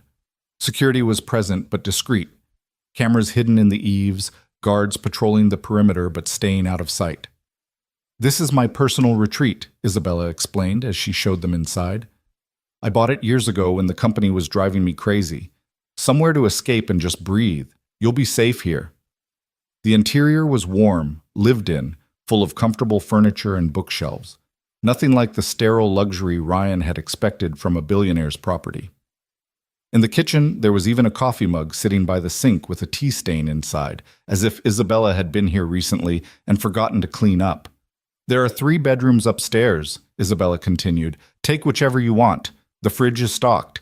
Internet password is on the router. Make yourselves at home." "You're not staying?" Ryan asked. "I have to get back to the office, deal with the fallout from Hoffman's little visit. But security will be here 24/7, and I'll check in constantly." She knelt down to Liam's level. Hey, I know this is scary and confusing, but your dad is the bravest person I've ever met, and I'm going to do everything I can to keep both of you safe, okay? Liam nodded, not quite meeting her eyes. Okay. After Isabella left, Ryan and Liam explored the house in silence. Liam claimed the bedroom with the window seat overlooking the garden. Ryan took the one next door, small and simple, with just a bed and a dresser and a single photograph on the wall. The photograph stopped him cold. It showed a young girl, maybe 12, standing with an older man in firefighter gear. They were laughing at something off camera, his arm around her shoulders. The man had Isabella's eyes. The girl had Isabella's smile. Her father, the one she'd mentioned that day in his kitchen, the one who died pulling her from a fire. Ryan stood there for a long time, staring at that frozen moment of happiness, understanding for the first time why Isabella had built an entire company around fire prevention. She wasn't trying to control what couldn't be controlled, like she'd said. She was trying to save everyone else's fathers, everyone else's daughters. His phone buzzed, a text from Isabella. Thank you for trusting me. Get some rest. We'll figure this out. Ryan typed back, I saw the photo in the bedroom. I understand now. 3 dots appeared, dancing as she typed, then disappeared, then appeared again. Finally, he would have liked you. You remind me of him. Ryan didn't know what to say to that, so he just sent back a simple, I'm honored. That night, after Liam had fallen asleep in the unfamiliar bedroom, Ryan stood at the window looking out at the dark garden. Somewhere out there, Isabella's security team kept watch. Somewhere in the city, Gerald Hoffman was plotting his next move. Somewhere in the ashes of that Victorian, the truth about what happened was waiting to be uncovered. And here, in this quiet house that smelled like cedar and safety, Ryan Cole tried to figure out how his life had changed so completely in just 3 days. His phone rang. Isabella again, calling late. I can't sleep, she admitted without preamble. I keep thinking about what Hoffman said to you, that people who interfere face complicated consequences. Ryan, I need you to understand what you're caught up in. Pinnacle Development doesn't just want to buy my company, they want to destroy it, and they've already shown they're willing to kill for it. Then we go to the police. We make them investigate. With what evidence? Hoffman was at the burned house taking pictures. That's not illegal. He came to your home to talk business. Also not illegal. He brought security because he's a wealthy man in a rough neighborhood. She sighed. That's how they work. Everything legal, everything defensible, until suddenly someone's dead and it looks like an accident. So what do? We be smarter than them. We finish Project Phoenix, the fire detection system. We make it work so well that Pinnacle's competing systems become obsolete. We win in the market, not in the shadows. She paused. And we keep you and Liam safe while we do it, which means I need to ask you something, and I need you to really think about your answer. What? Work with me. Not as a consultant, as a partner. Help me finish this project, and I'll give you equity in the technology. If it works, when it works, you'll have enough money to never worry again. Liam's college fund, your mortgage, everything. You'll be set. Isabella, I told you, this isn't about the money. Not really. It's about building something that matters. You asked me to make the world a little better. Let me do it. Let us do it together. Her voice dropped. Please, Ryan. I can't explain it, but I feel like you being in that fire wasn't an accident. Like you were supposed to save me so we could do this. Does that sound crazy? Maybe, Ryan admitted, but I'm starting to think crazy is relative. He heard her laugh softly on the other end.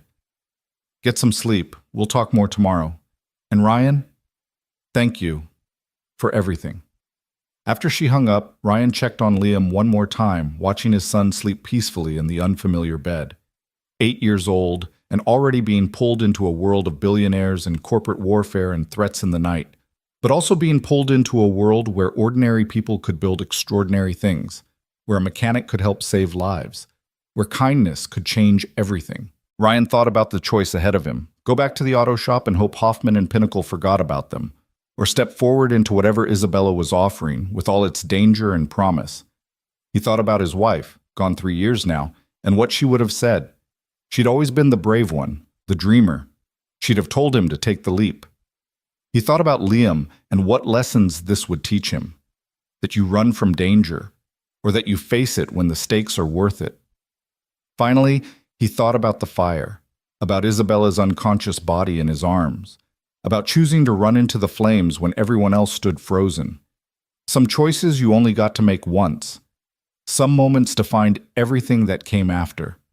Ryan made his decision. Tomorrow, he'd tell Isabella yes. Not for the money, not for the adventure, but because she was right. He'd been meant to save her, and maybe, together, they could save a whole lot more. Outside, the night was quiet. Inside, two people slept safely under the watch of guards they'd never see. And somewhere between those two worlds, Ryan Cole stood at the window, a single dad who'd pulled a woman from a fire and found his whole life transformed. The really terrifying part? He had a feeling this was just the beginning. Morning arrived with the smell of coffee and the sound of Liam's laughter drifting up from downstairs.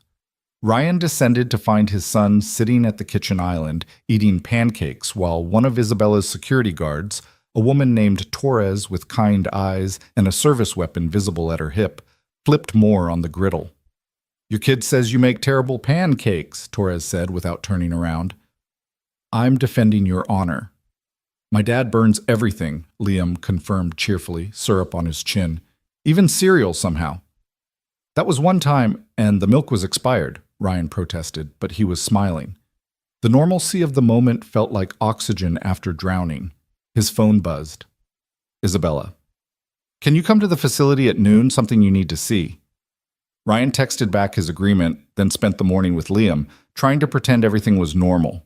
They played video games. They did homework. They avoided talking about why they were hiding in a stranger's house while armed guards watched the perimeter. When Torres drove Ryan to Grant Dynamics just before noon, Liam barely looked up from his math worksheet, already comfortable in this strange new reality in the way only children could be. The facility felt different today, more urgent. Ryan could feel it the moment he walked through the door, engineers moving faster, voices more animated, an electric tension in the air. Isabella met him in the lobby, and he immediately saw that something had changed. She looked exhausted but alive, the way people looked when they'd been up all night chasing something important. "We did it," she said without preamble. "Or we're close. After you left yesterday, Dr. Kim and his team completely rebuilt the learning algorithm based on your observation. They've been running tests all night." She grabbed his hand. Her fingers were cold, trembling slightly with fatigue and excitement. "Come see." The lab was controlled chaos. The miniature house sat at the center, surrounded by engineers and monitors displaying streams of data. Dr. Kim looked like he hadn't slept, his hair standing at odd angles, coffee stains on his lab coat, but his eyes blazed with the fervor of discovery. "Mr. Cole," he said, and there was respect in his voice now, maybe even gratitude. "We've run 63 scenarios in the past 18 hours. Kitchen fires, electrical fires, candle accidents, even someone smoking in bed. The system correctly identified and responded to every single one in under 5 seconds. "Every single one?" Ryan asked. "That's impossible, we thought," Dr. Kim interrupted. "But we stopped trying to make the system perfect at eliminating false positives. Instead, we programmed it to think about context the way you described. Time of day, location in the house, patterns of normal activity. It's not just detecting smoke anymore. It's understanding the environment." Isabella pulled up a chair beside the model house. "Show him scenario 47. Dr. Kim nodded to his team. The lights in the miniature house shifted to simulate early morning, maybe 6 a.m., that gray pre-dawn time when the world was still half asleep. Then smoke began to drift from the tiny bedroom, thin and lazy, the kind that came from someone who'd fallen asleep with a cigarette. The sensors throughout the house lit up immediately.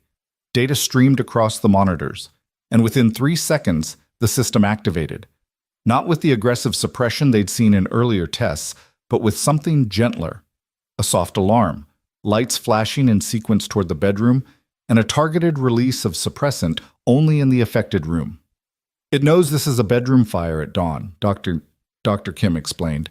"High probability of someone asleep and unable to evacuate. So it prioritizes 2 things, waking them up with the alarm and lights, and controlling the fire without filling the entire house with suppressant that might disorient them further." Ryan watched the tiny scenario play out, thinking about real people in real houses, about fathers and mothers and children who might wake up confused and scared. It's trying to save them, not just stop the fire. Exactly, Isabella said softly. That's what we were missing all along. We were building a system to fight fires. We should have been building a system to save people. The test concluded successfully. The engineers reset for the next scenario. Isabella pulled Ryan away from the controlled chaos, through a door into a smaller conference room where the noise and energy couldn't follow. She closed the door and leaned against it, suddenly looking as exhausted as she probably felt. The board meets tomorrow, she said. They've been skeptical about Project Phoenix from the beginning. Too expensive, too ambitious, too risky. But if I can show them these results, if I can prove it works... She trailed off, then met his eyes. I need you there. Isabella, I'm not a businessman or an engineer, The reason it works, she finished. You're the human element that made the difference. The board needs to see that. They need to understand that sometimes the solution isn't more technology. Sometimes it's more humanity. Ryan thought about Liam, safe at the house with Torres. He thought about his old life at the auto shop, simple and predictable and safe. He thought about the choice he'd made last night, standing at that window, deciding to step forward instead of back. Okay, he said. I'll be there. Isabella's shoulders sagged with relief. Thank you. I know I keep saying that, but I mean it every time. Thank you, Ryan. You said last night that you felt like me being in that fire wasn't an accident, like I was supposed to save you. Ryan leaned against the conference table. I've been thinking about that. About your father. Her expression shuddered immediately, walls going up. What about him? He died saving you from a fire, and you've spent your whole life building systems to prevent what happened to him from happening to others. But maybe, Ryan chose his words carefully, maybe it's not just about prevention. Maybe it's about making sure that when the worst happens, people like him, people who run toward danger, have the best chance of succeeding, of coming home. Isabella was quiet for a long moment. When she spoke, her voice was thick with emotion. He didn't come home. He got me out. But he went back in for our neighbor's cat. A stupid, scared cat. The house collapsed before he made it out. She looked away. For years I was so angry at him, for dying over a cat, for leaving me. But he couldn't help it. That's who he was. He saw something that needed saving and he didn't calculate the odds. He just acted. Like I did. Like you did. She met his eyes again, tears threatening but not falling. When I woke up on that lawn and saw you lying there, covered in burns, your son screaming for you, I saw my father. I saw that same impossible choice between safety and conscience. And I realized that I've been trying to build systems that would make that choice unnecessary. But that's wrong. People like you and him, you'll always make that choice. The best I can do is make sure you survive it. Ryan didn't know what to say to that. The weight of it pressed against his chest, the knowledge that he'd become a symbol of something larger than himself, a reminder of someone she'd lost. It was too much responsibility, too much meaning attached to what had been a split-second decision. But maybe that was the point. Maybe all the important decisions were split-second, made without time to consider consequences or symbolism or meaning. You just saw someone who needed help, and you either acted or you didn't. Everything else came after. Tell me about the board meeting, he said, changing the subject to something more manageable. What do I need to know? Isabella straightened, wiping at her eyes quickly, rebuilding her armor. There are 7 board members. 3 of them have been trying to force me out for the past year, convinced they can run the company better. 2 are loyal to me. 2 are undecided. The presentation needs to convince those 2 undecided votes that Project Phoenix is worth the investment. And if it doesn't, then the board might vote to shut down the project, maybe vote to remove me as CEO. She said it calmly, but Ryan could see the fear underneath. Hoffman and Pinnacle have been spreading rumors, making investors nervous. This presentation isn't just about Phoenix. It's about whether I keep control of the company my father's death inspired me to build. The stakes suddenly felt impossibly high. Ryan was just a mechanic who'd pulled someone from a fire. Now he was supposed to help save a multi-billion-dollar company from a corporate takeover? It was absurd. It was terrifying. It was exactly the kind of thing he'd decided last night to say yes to. Then we'd better make sure they say yes, Ryan said. They spent the rest of the afternoon preparing. Dr. Kim and his team compiled the test results into a presentation. Isabella worked with her communications director on the narrative, the story they'd tell about how Phoenix had evolved, and Ryan sat in the corner feeling increasingly out of his depth, until Isabella pulled up a chair beside him. "You're not going to give a speech," she said, reading his anxiety. "You're just going to answer questions honestly. When they ask why the system works now when it didn't before, tell them what you told me. When they ask why we need a mechanic on an engineering team, tell them about context and human intuition. Just be yourself, Ryan. That's all I'm asking." "What if being myself isn't enough?" "It was enough to save my life. It'll be enough for this." Torres picked him up at 5, driving him back to the house where Liam had apparently spent the day teaching the security team how to play Minecraft. Ryan found his son in the living room, 3 heavily armed guards watching intently as he explained the finer points of redstone engineering. "Your kid's a natural teacher," Torres said, grinning. "Martinez hasn't played a video game in 20 years and now he's building automated farms."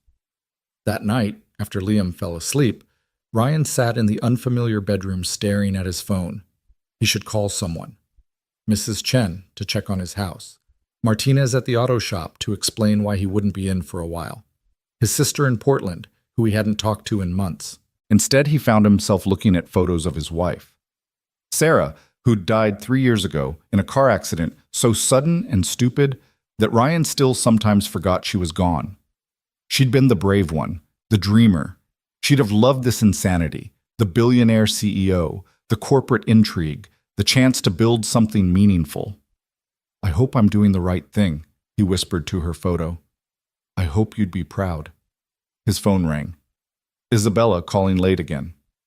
"Can't sleep?" he asked. Apparently that's a thing now. She sounded tired but wired, that same electric energy from earlier. "I keep running through tomorrow's presentation, trying to anticipate every question, every objection. I'm driving myself crazy." "Want to know what I'm doing?" "Tell me." "Talking to a photo of my dead wife, asking if she'd approve of me getting mixed up with a billionaire and her corporate drama." Isabella laughed, a real laugh that sounded surprised out of her.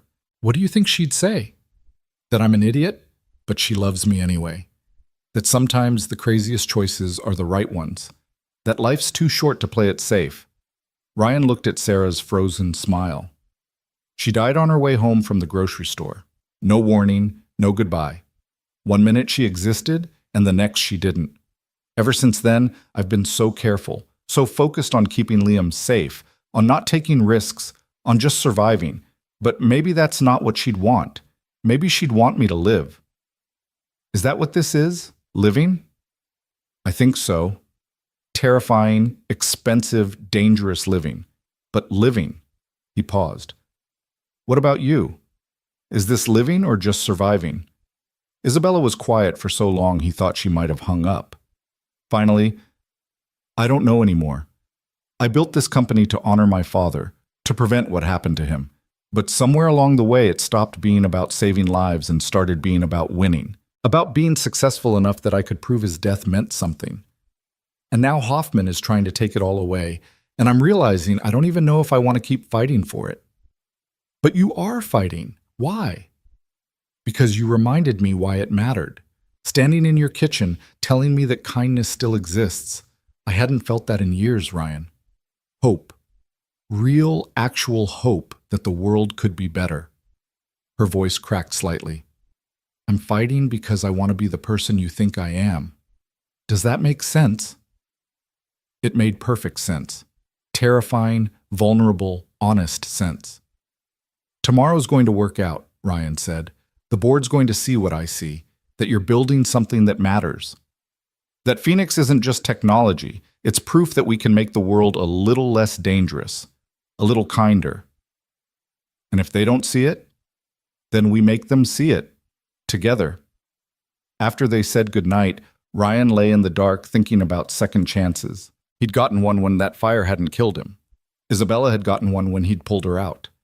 Maybe this whole crazy situation was about giving second chances to each other, the chance to be brave again, to believe again, to build something meaningful again. The board meeting was scheduled for 10 a.m.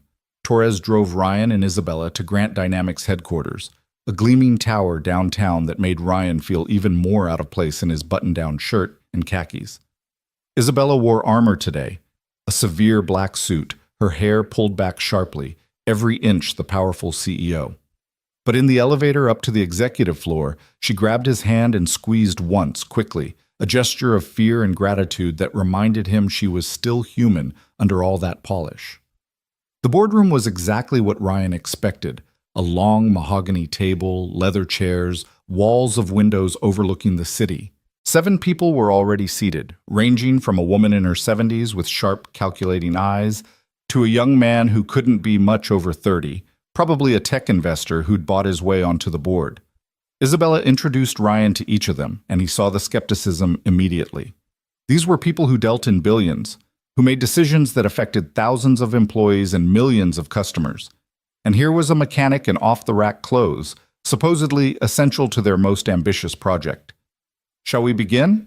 The elderly woman, Margaret Chen, board chairwoman, gestured to the presentation screen. "Ms. Grant, I understand you have an update on Project Phoenix."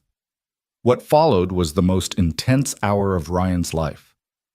Isabella presented the test results with clinical precision, walking the board through the evolution of the system, the breakthrough that had come from reconsidering the human element. Dr. Kim joined via video conference to answer technical questions. The data was impressive, even Ryan could see that. Success rates in the high 90s, response times faster than any competing system, costs that would make mass production feasible. But the 3 hostile board members weren't convinced.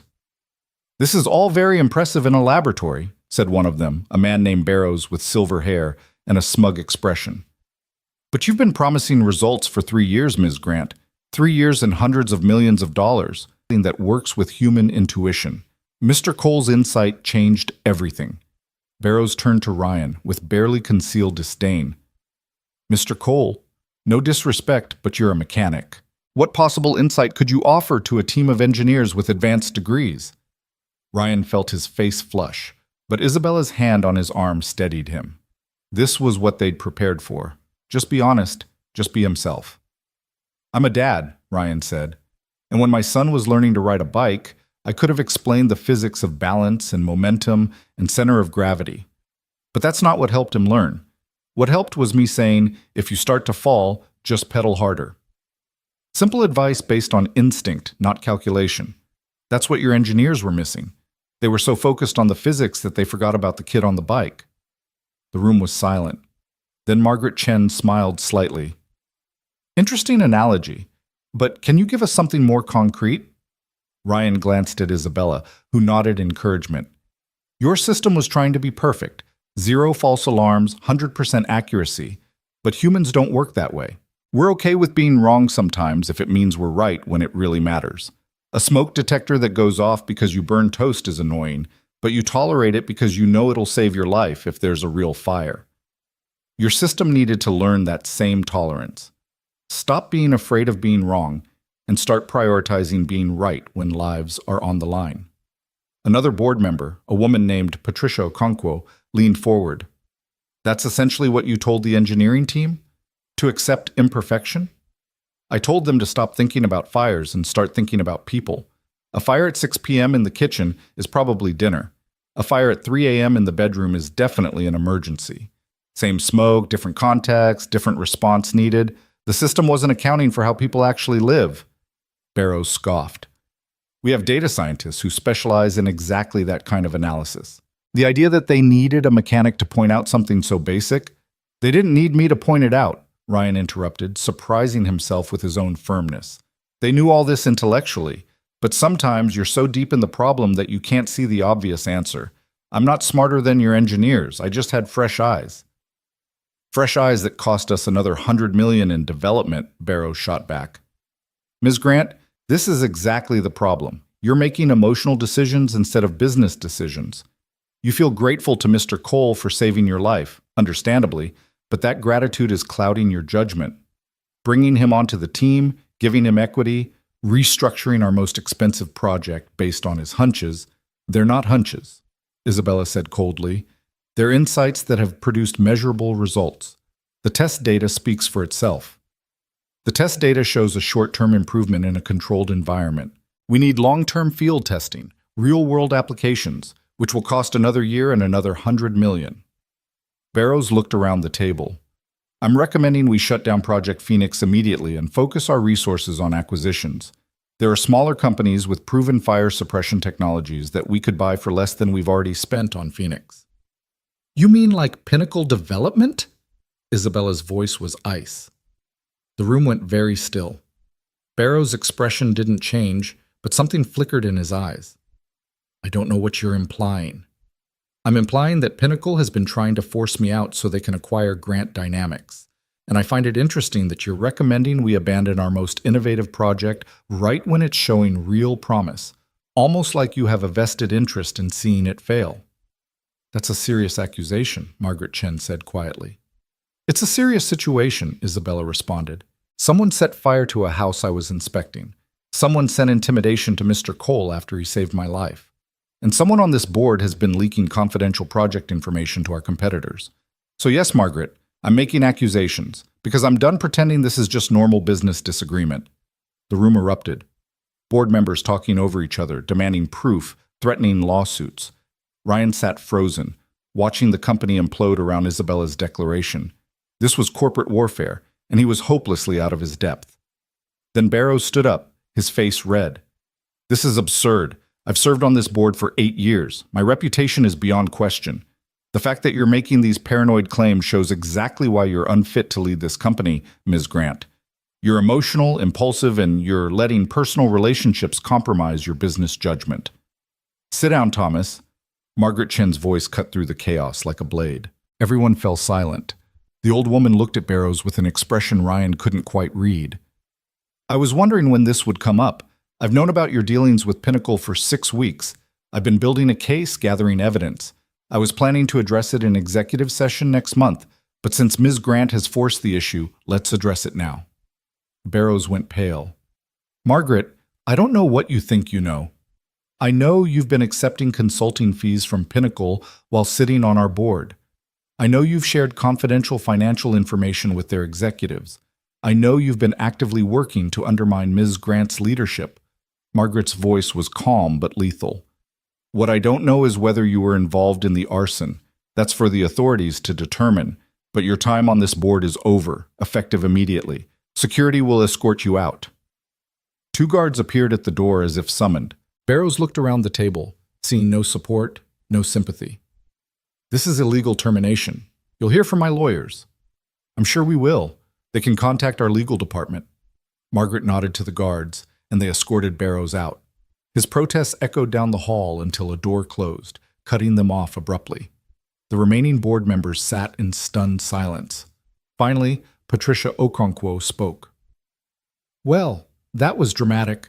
Margaret, did you really know for 6 weeks? I had suspicions for longer, concrete evidence for 6 weeks. Margaret looked at Isabella. I apologize for not bringing this to you sooner. I wanted to be absolutely certain before making such a serious allegation. Corporate espionage is difficult to prove. Is Pinnacle behind the fire? Isabella asked. I don't have proof of that, but Thomas's involvement with them establishes a pattern of aggressive behavior. The authorities are investigating. Margaret folded her hands on the table. Now, setting aside that mess, let's return to Project Phoenix. I've reviewed the test results and I'm impressed, but Thomas raised a valid concern, even if his motives were corrupt. We need field testing, real-world applications. Ms. Grant, what's your timeline? Isabella exhaled slowly, composure returning. 6 months for initial field trials. We have relationships with fire departments in 3 cities willing to test prototypes. Another 6 months to refine based on their feedback. Then we can begin production. And if the field trials fail? Then we shut it down, Isabella said, the words clearly painful. If it doesn't work in real-world conditions, it doesn't work. But I believe it will. Because it's not just technology anymore. It's technology that understands people. Margaret looked at Ryan. Mr. Cole, you've been quiet during all of this drama. Do you believe Project Phoenix will succeed? Every eye in the room turned to him. Ryan thought about the miniature house, about smoke and fire, and split-second decisions. He thought about his son, about teaching him that building things that mattered was worth the risk. He thought about Isabella's father running back into a burning house for a scared cat because that's what decent people did.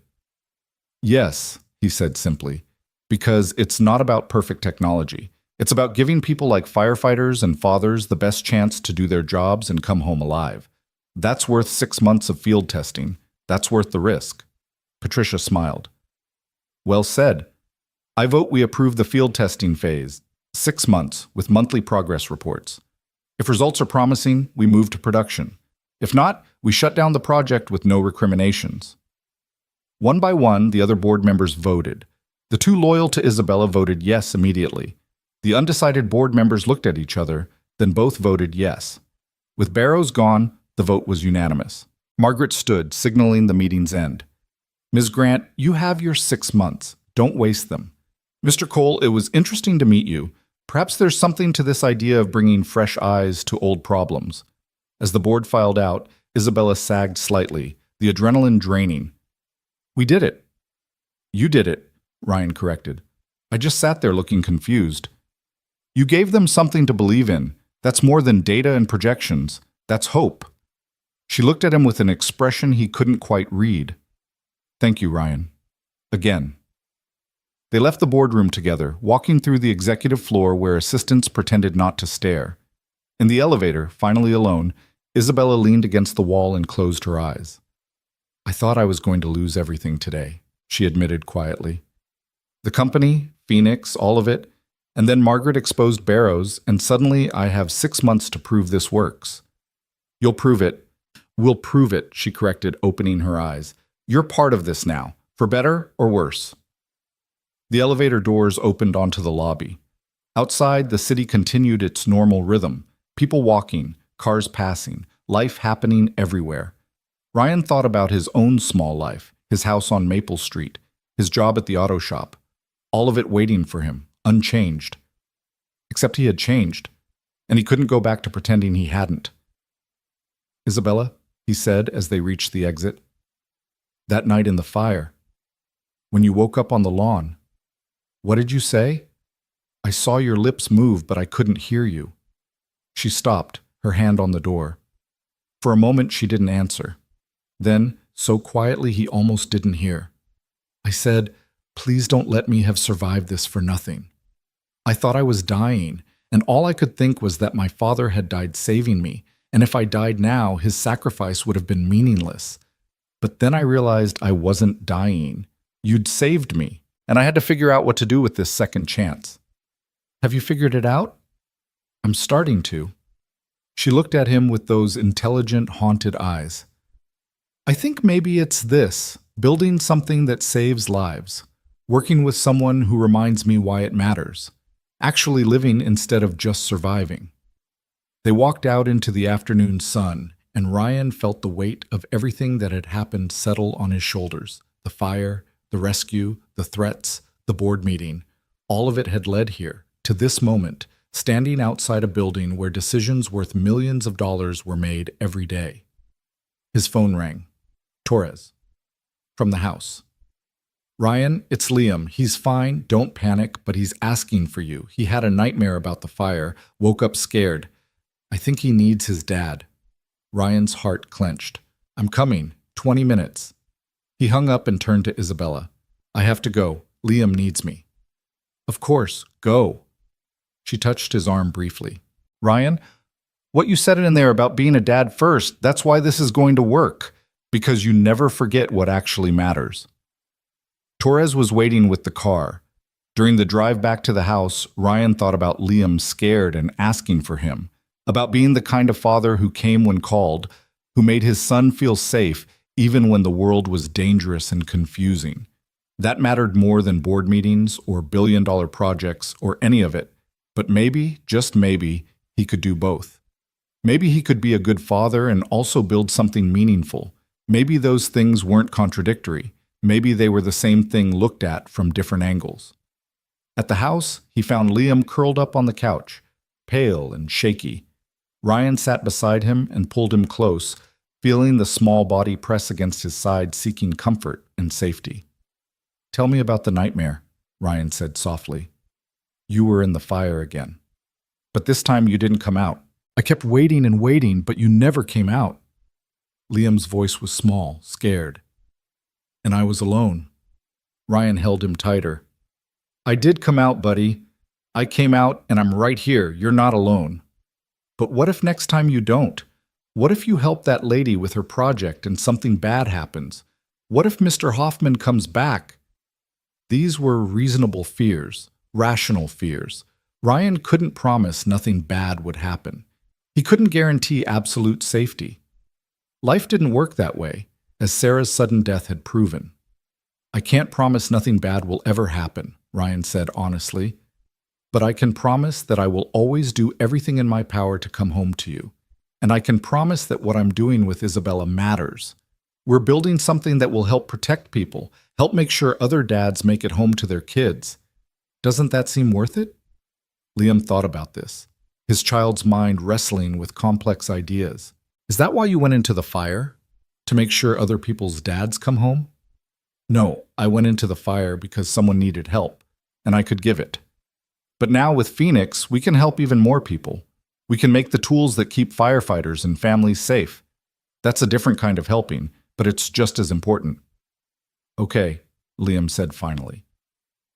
"But Dad, can we maybe help people with things that aren't on fire? Like, I don't know, building playgrounds or something?" Despite everything, Ryan laughed. "Yeah, buddy. After this, we'll stick to helping with non-burning things. Promise." They sat together on the couch, father and son, while outside the guards patrolled and the world continued its complicated dance of danger and beauty. Ryan thought about the next 6 months, about field trials and refinements and proving Phoenix worked, about keeping his son safe while building something meaningful, about honoring Sarah's memory by actually living instead of just carefully surviving. His phone buzzed, a text from Isabella. "How's Liam?" "Better. Scared, but better. How are you?" "Terrified, hopeful, grateful. All of it at once. Get some rest, Ryan. 6 months starts tomorrow." 6 months to change everything. 6 months to prove that a mechanic's intuition could save lives. 6 months to show that sometimes the bravest thing wasn't running into fires. It was staying the course when everything got complicated and scary and real. Ryan looked down at his son, now drowsy against his shoulder, and made a silent promise to him and to Sarah and to himself. He would see this through. He would help Isabella build something meaningful. And he would make sure that Liam grew up seeing that his father was someone who kept his promises, who helped people, who made the world a little bit better. Even if it scared him. Even if it was hard. Especially because it was hard. Because that's what fathers did. That's what decent people did. They showed up. They did the work. They built things that mattered. And sometimes, if they were very lucky, they found themselves surrounded by people doing the same thing. The 6 months became a blur of early mornings and late nights, of Ryan splitting himself between two worlds that should have been impossible to bridge.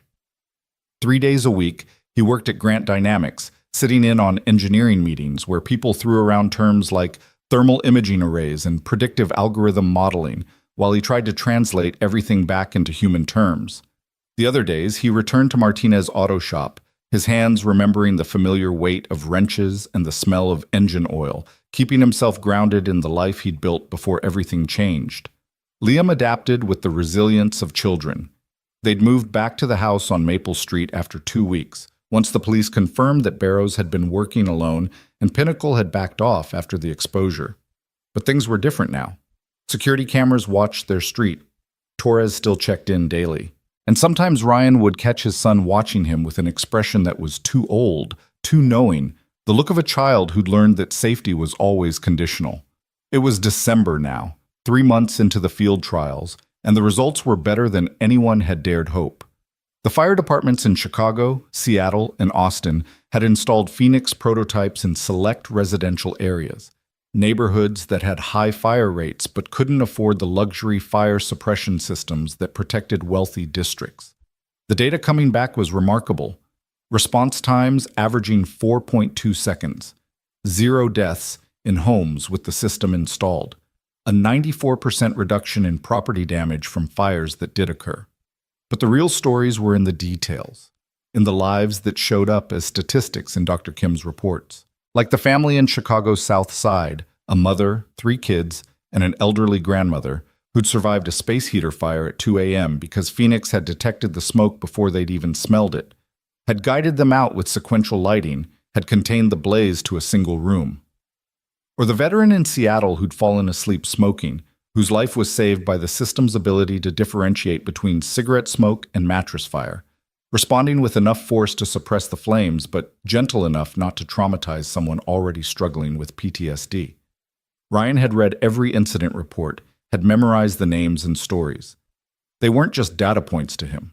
They were proof that sometimes crazy ideas worked, that sometimes a mechanic's intuition about how people actually lived could save lives just as surely as running into burning buildings. Isabella had been right there beside him the entire time, working herself to exhaustion, her armor cracking more with each passing week. She'd started calling him late at night again, not to discuss business, but just to talk. About the pressure from the board, about her fears that Phoenix would fail, about the memories of her father that surfaced every time they reviewed another successful save. Ryan found himself looking forward to those calls, found himself opening up about things he'd kept locked away since Sarah died. The loneliness, the fear of failing Liam, the strange guilt of surviving when his wife hadn't. They were becoming friends, he realized. Real friends, despite the impossible gulf of wealth and status between them.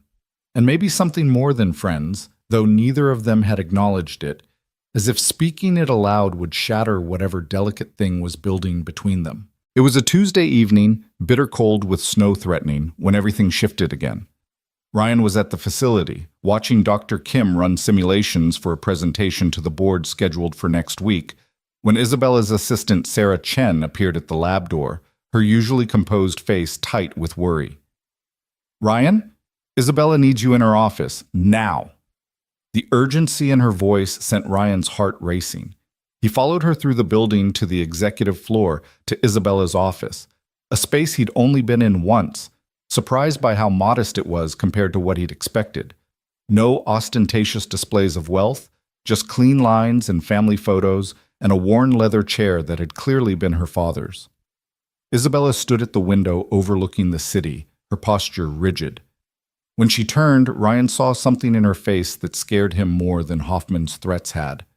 This was devastation, barely contained. "Margaret called," Isabella said, her voice hollow. "There was a fire in Austin last night, one of the houses with our system." Ryan's stomach dropped. "Did Phoenix fail?" "No, it worked perfectly. The family got out safely, the fire was contained, everyone survived." She closed her eyes. "But the house that burned? It wasn't random. Someone set it deliberately, used an accelerant that our system wasn't programmed to detect. And they left a message spray-painted on the garage door. This is just the beginning." The words hung in the air like poison. Ryan felt the room tilt slightly, reality rearranging itself around this new, terrible information. Someone deliberately set fire to a house with a family inside just to send you a message? To intimidate us, to show that Phoenix can be beaten, to make people afraid to install it. Isabella's hands were shaking. "Ryan, there were children in that house. A 7-year-old girl and her baby brother. They could have died because someone wanted to hurt me." Ryan crossed to her, taking her shoulders gently, making her look at him. "But they didn't die. The system worked. The family is safe. That's what matters. For now. But what about next time? What if whoever did this figures out how to override Phoenix completely? What if they set a fire the system can't detect or suppress?" Her voice broke. "I thought I was building something to save lives. What if I've just painted targets on innocent people?" "Hey, listen to me." Ryan kept his voice steady, even though his own fear was screaming. "You didn't paint targets on anyone. Whoever did this, they're responsible for their own actions, not you. And we're going to find them and stop them before they can hurt anyone else." "How? The police in Austin have no leads, no witnesses. Professional arson, they're calling it. Could be anyone." Ryan thought fast, his mind racing through possibilities. "It's not anyone. It's someone with access to information about the field trial locations. Someone who knows which houses have the system installed. That's a pretty small list. Isabella's eyes widened.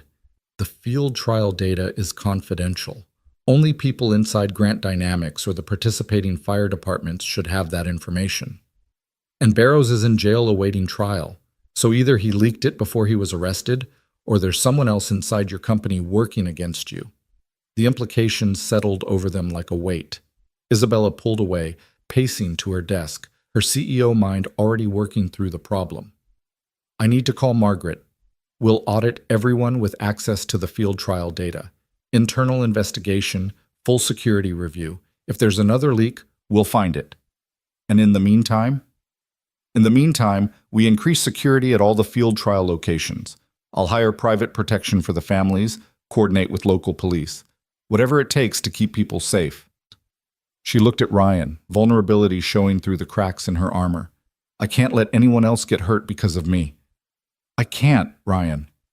He wanted to comfort her, wanted to promise that everything would be okay, but he'd learned that hollow promises helped no one. Then we'll make sure they don't. Together. The next week was a nightmare of investigations and security protocols and media management. The Austin fire had hit the news, local at first, but then picked up nationally when someone leaked that it involved the controversial new fire suppression system from Grant Dynamics. The headlines were brutal. Miracle fire system targeted by arsonist, and tech CEO's innovation becomes terror target. And worst of all, are smart fire systems making homes less safe? The board emergency meeting was contentious. Two of the members wanted to shut down the field trials immediately, citing liability concerns and reputational damage. Margaret and Patricia argued for continuing, pointing out that pulling the systems now would leave families vulnerable and would essentially let the terrorists win.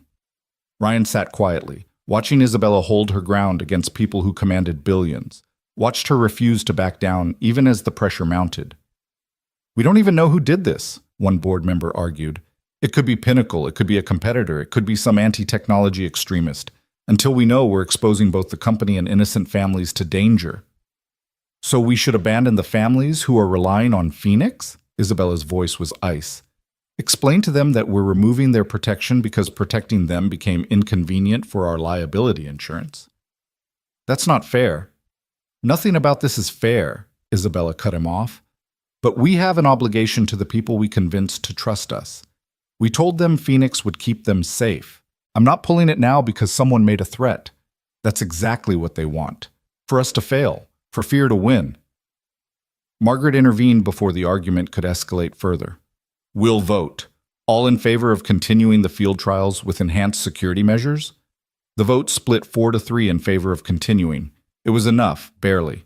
But Ryan could see the toll it took on Isabella.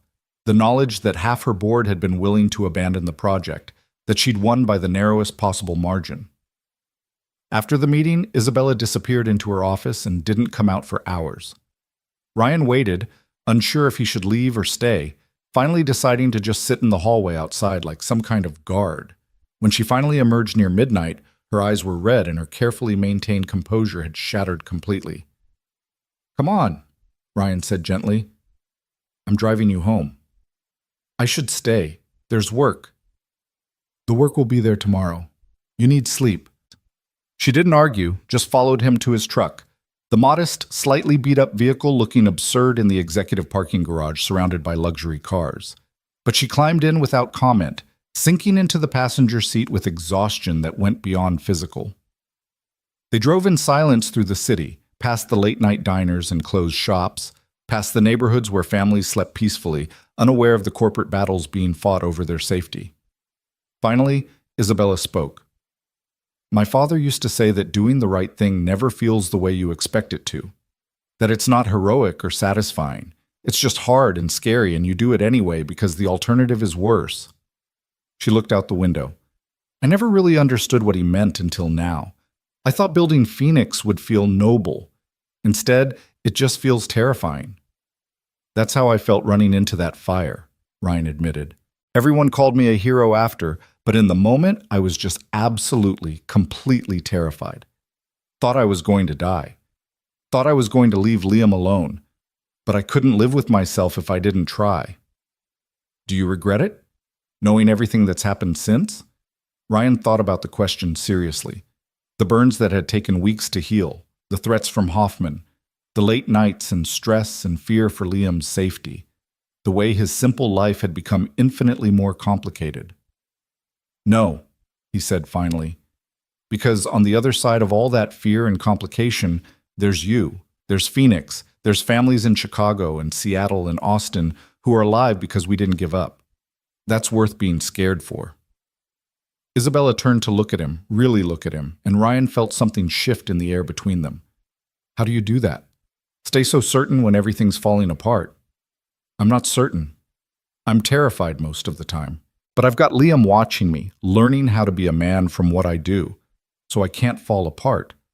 I have to keep going, keep believing it matters, because he needs to see that the world rewards decency, even when it feels like it doesn't. That's a lot of pressure for one person. Yeah, Ryan smiled despite himself. But you know what? I don't think I'm carrying it alone anymore. He pulled up to Isabella's house. Not the craftsman retreat where he and Liam had stayed, but her primary residence, a beautiful modern home in an upscale neighborhood. Security lights blazed across the property. Cameras tracked their arrival. Even here, safety was a carefully maintained illusion.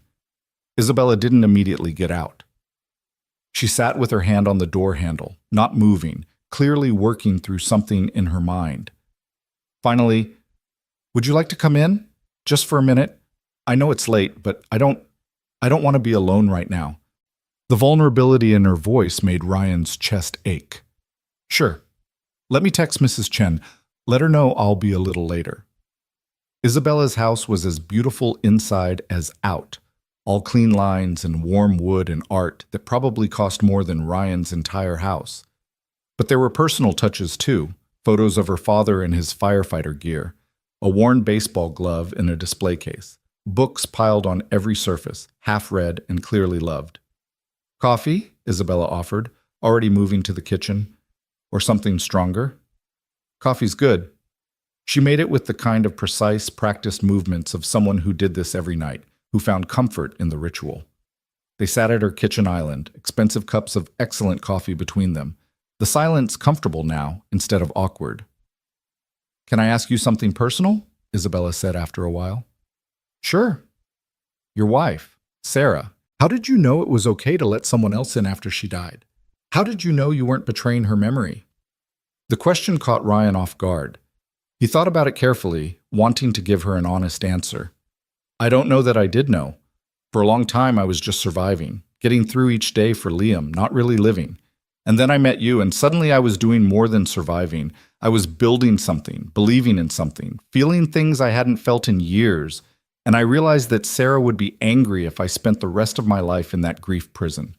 She'd want me to live, to be happy, to find purpose again. But how do you know? Because I knew her, and she was generous and loving, and she wanted good things for me, even after she was gone.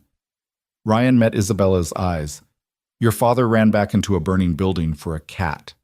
A cat, Isabella. You know what that tells me? That he was someone who believed every life mattered, who couldn't stand by when something needed saving.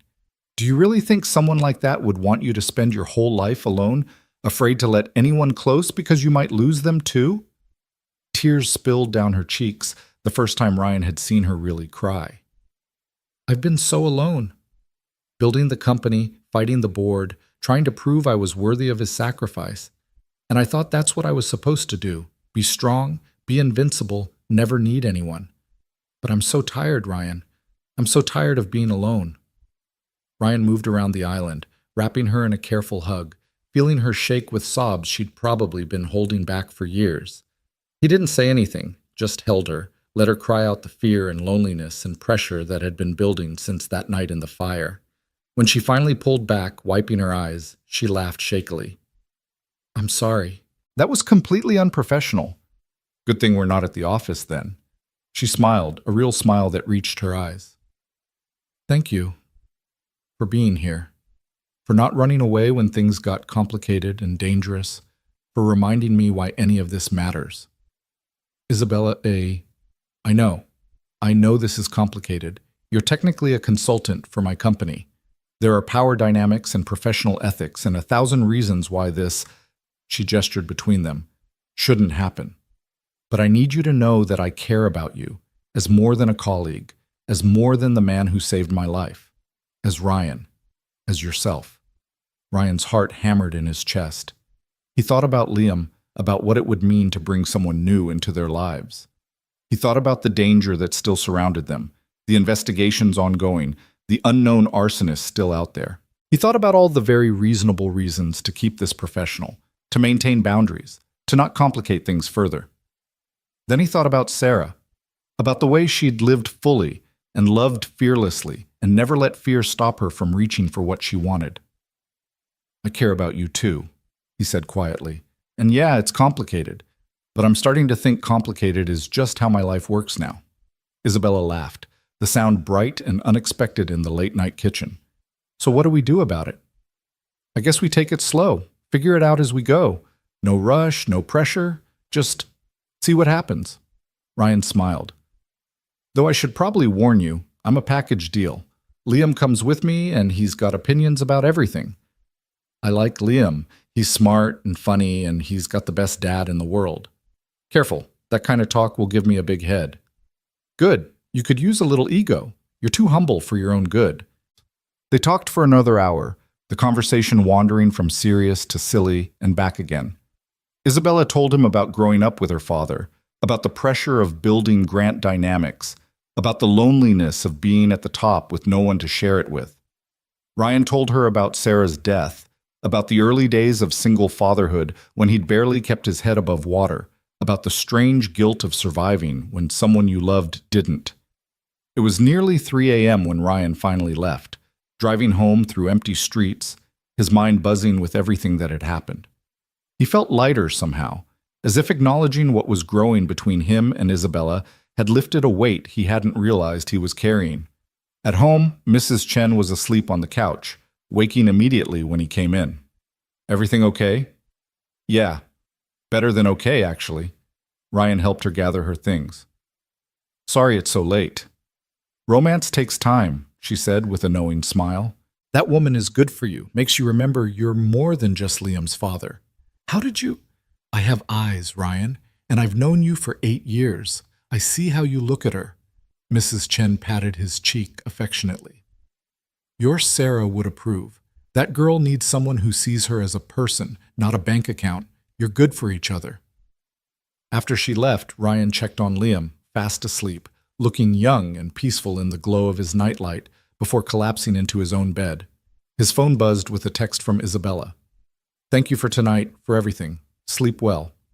He typed back. You too. We've got this. Together. The investigation into the Austin fire took 3 weeks to crack. It wasn't another insider at Grant Dynamics, as they'd feared. It was someone from Pinnacle Development, not Gerald Hoffman, who was maintaining his innocence from behind bars, but a mid-level manager who'd decided to take matters into his own hands. The man confessed to setting the fire, thinking he was protecting his company and his job by discrediting Phoenix. The relief Ryan felt was immense. It was over. The threat was contained. They could move forward without looking over their shoulders constantly. But the damage had been done. The Austin fire had made national news, and even with the arsonist caught, public opinion was divided.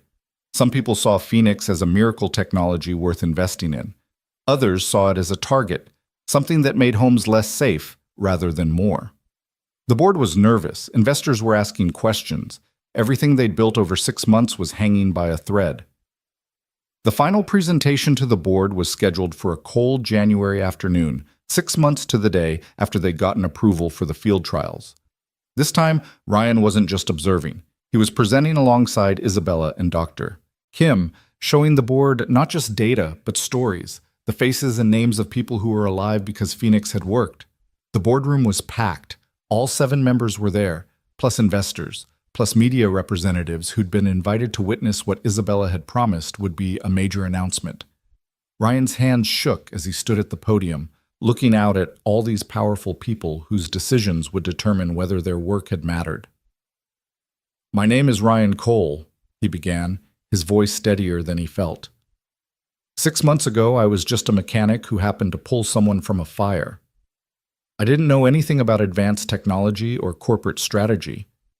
I still don't, really, but I know about people. And I know that every number in Dr. Kim's data represents a real person, someone's parent or child or friend who got to wake up this morning because Phoenix worked. He clicked to the first slide, a photo of Maria Santos and her 3 children, the family from Chicago's South Side. This is Maria, single mother, works 2 jobs to keep her family fed. She installed Phoenix because it was free through the field trial program, and she'd always been terrified of house fires. On November 23rd at 2:17 a.m., a space heater in her bedroom malfunctioned.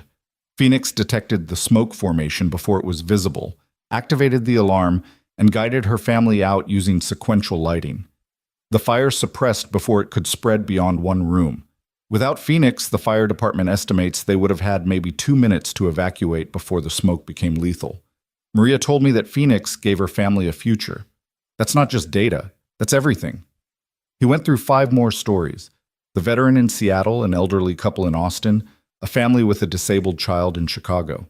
Each one a life saved, a disaster averted, proof that what they'd built actually worked in the real world. When he finished, the boardroom was silent. Margaret Chen had tears in her eyes. Even the skeptical investors looked moved.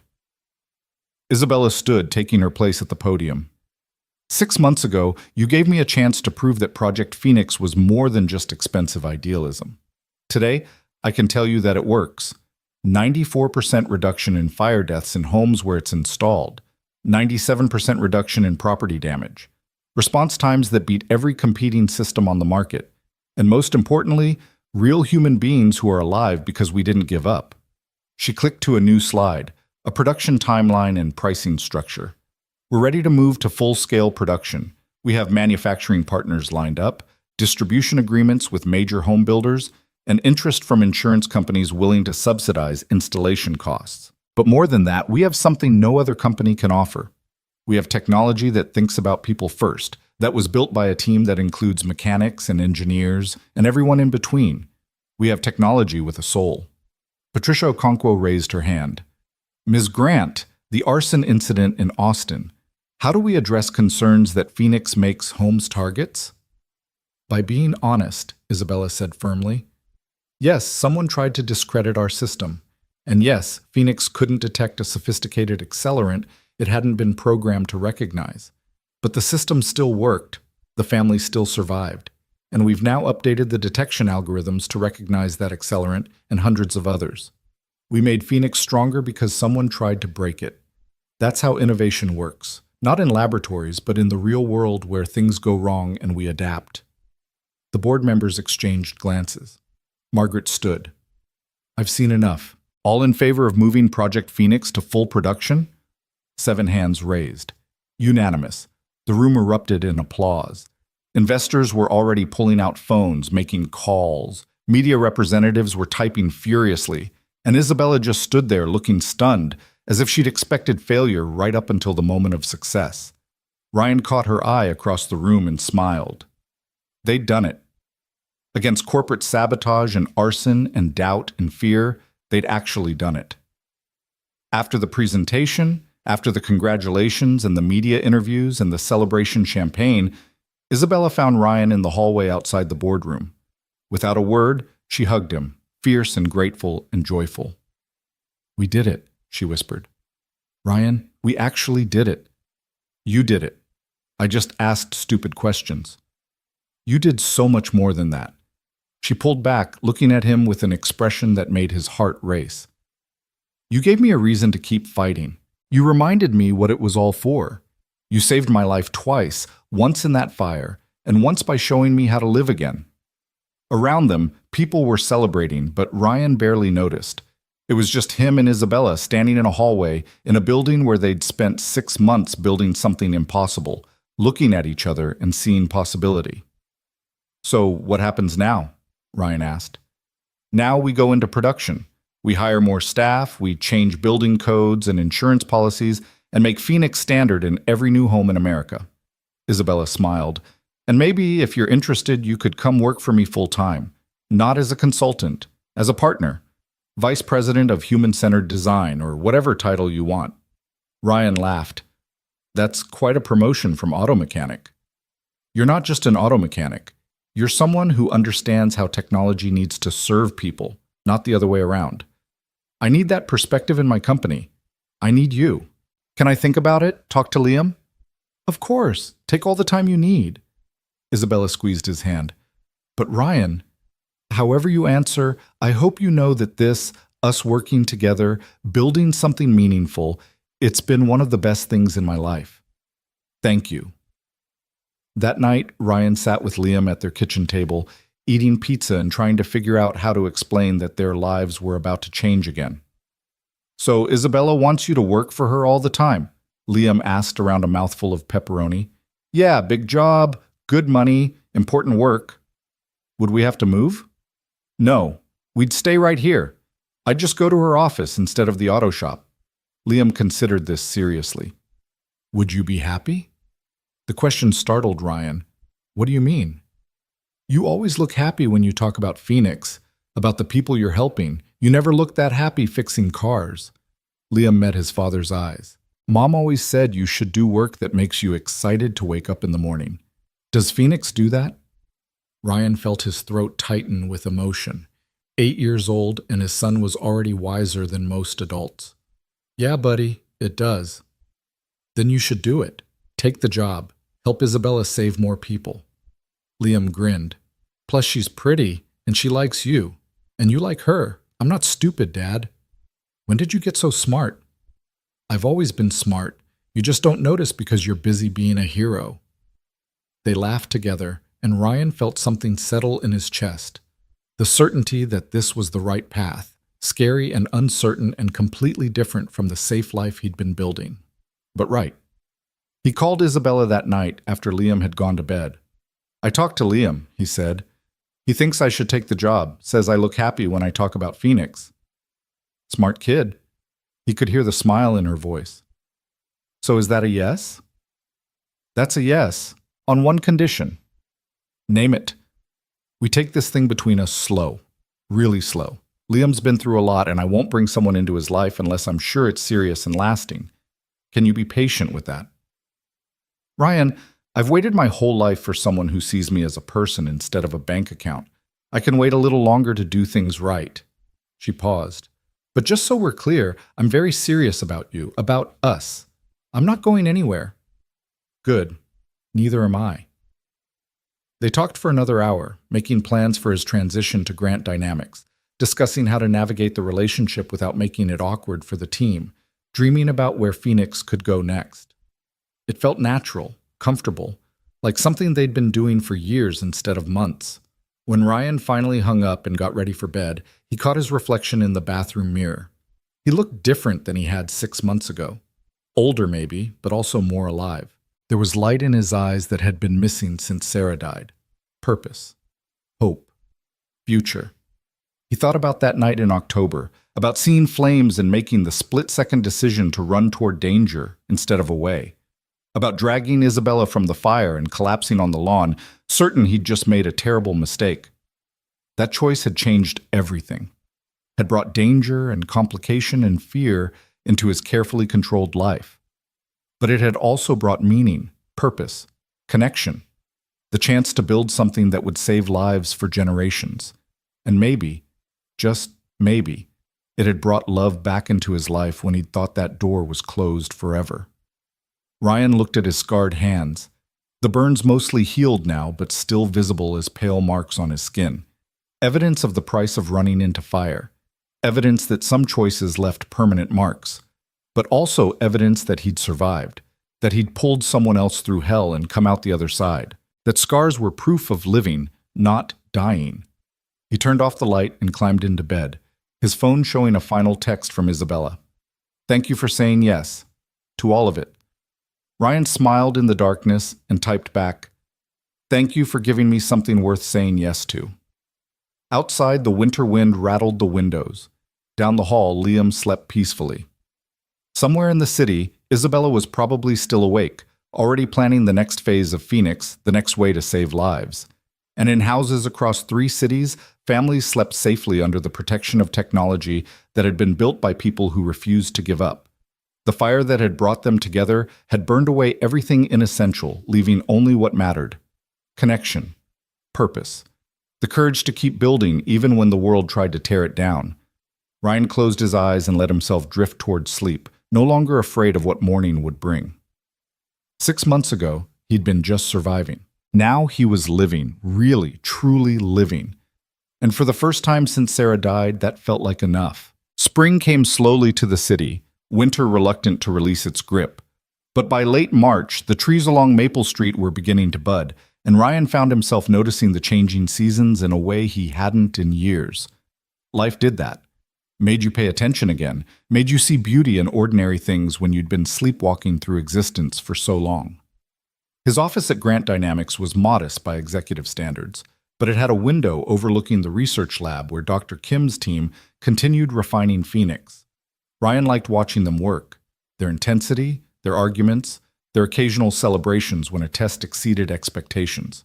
He'd become fluent in their language now, could discuss thermal sensors and predictive algorithms without feeling completely lost. But his real value, everyone agreed, was still in asking the questions nobody else thought to ask. Like 2 weeks ago, when the team had been frustrated by Phoenix's performance in mobile homes. The system worked perfectly in traditional houses, but struggled in the lighter construction and different airflow patterns of manufactured housing.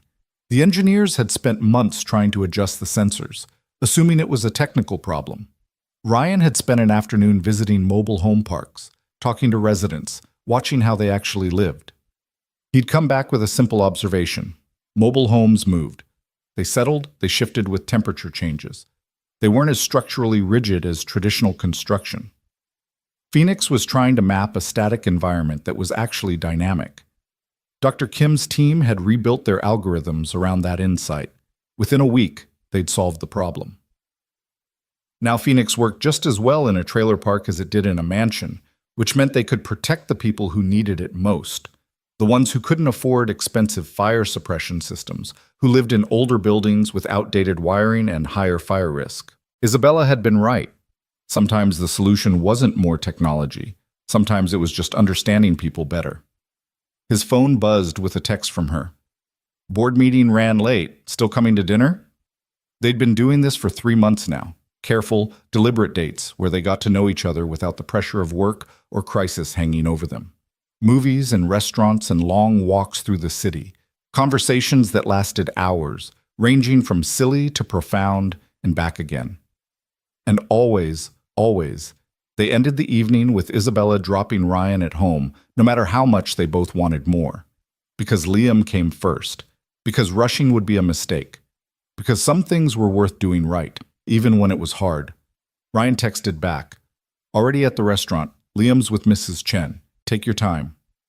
He was nursing his second coffee when Isabella finally arrived, looking harried and frustrated in a way that was becoming more common. The board was pushing her hard on expansion timelines, wanting to capitalize on Phoenix's success as quickly as possible. But Isabella refused to cut corners, refused to sacrifice quality for speed. It was creating tension. "Sorry I'm late," she said, sliding into the booth across from him. Margaret wanted to argue about manufacturing costs. Again. How bad? She wants to source cheaper sensors from an overseas supplier, says it'll cut production costs by 30%. Isabella's jaw was tight. I told her absolutely not. We tested those sensors. They fail twice as often. I'm not compromising Phoenix's reliability to improve our profit margins. Ryan reached across the table, taking her hand. You made the right call. I know, but it's exhausting, fighting this battle every single day. Sometimes I wonder if I'm just being stubborn, if maybe they're right and I'm letting perfection become the enemy of good enough. You're letting standards prevent mediocrity. That's different. Ryan squeezed her hand. Phoenix saves lives because it doesn't cut corners. The second you start compromising, you start risking people's safety. Margaret knows that. She just wants to see if you'll blink first. Isabella smiled tiredly. When did you get so good at corporate politics? I've had an excellent teacher. They ordered dinner and deliberately steered the conversation away from work. Isabella told him about a documentary she'd watched about deep-sea exploration. Ryan told her about Liam's latest obsession with learning guitar, the terrible sounds coming from his bedroom at all hours. They laughed about Torres's ongoing attempts to teach the security team to appreciate jazz music, a crusade that was failing spectacularly. It felt normal, gloriously, wonderfully normal. Two people having dinner, getting to know each other, building something real away from the pressure and drama of their professional lives. But as they were finishing dessert, Isabella's expression turned serious. "Can I ask you something? And I need you to be completely honest." "Always." "Are you happy?" "Really happy. Not just with Phoenix or with work, but with all of this. With us taking it slow, with the secrecy, with keeping our relationship quiet at the office." She looked down at her hands. "Because sometimes I worry that I'm asking too much. That you deserve someone less complicated, someone who doesn't come with billion-dollar companies and board meetings and constant pressure." Ryan took a moment to formulate his answer, wanting to get it right. "Do you know what I was doing this time last year? I was fixing Mrs. Patterson's Buick for the third time, eating frozen dinners, watching Liam do homework while I tried not to think about how lonely I was. I was surviving, Isabella, just getting through each day. And yeah, my life now is more complicated, but it's also more alive, more meaningful. I wake up excited to go to work. I come home with stories to tell Liam. And I get to spend time with someone who challenges me and inspires me and makes me want to be better than I am. But the slowness of it, the secrecy, is protecting something worth protecting," Ryan interrupted gently. "I don't want to be the VP who's dating the CEO. I don't want office gossip about whether I got my job through personal connections. And more than that, I need to know that what we're building is real before I bring Liam fully into it. He's already been through so much loss. I can't introduce him to someone who might not stay." "I'm staying," Isabella said fiercely.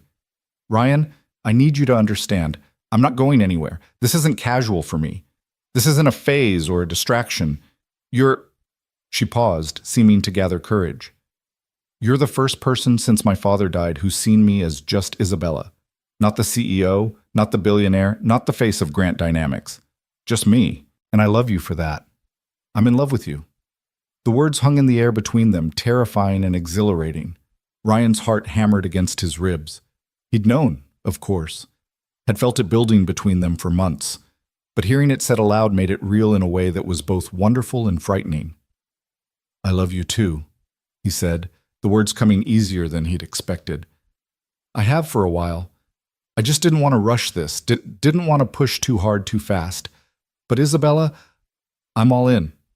Completely. Whenever you're ready to go public, to make this official, I'm ready too." Her eyes filled with tears, but she was smiling. "Really?" "Really. I think Liam's ready too. He asks about you constantly. Wants to know when you're coming to dinner, when he can show you his terrible guitar playing, when we can all watch movies together." Ryan grinned. "I think he's got a bit of a crush on you, honestly." Isabella laughed, wiping at her eyes. "Then maybe it's time we stopped hiding. Time we started building a real life together, all of us." They left the restaurant hand in hand, not caring who saw them, feeling lighter than they had in months. The spring air was cool but not cold, the city alive with people enjoying the evening.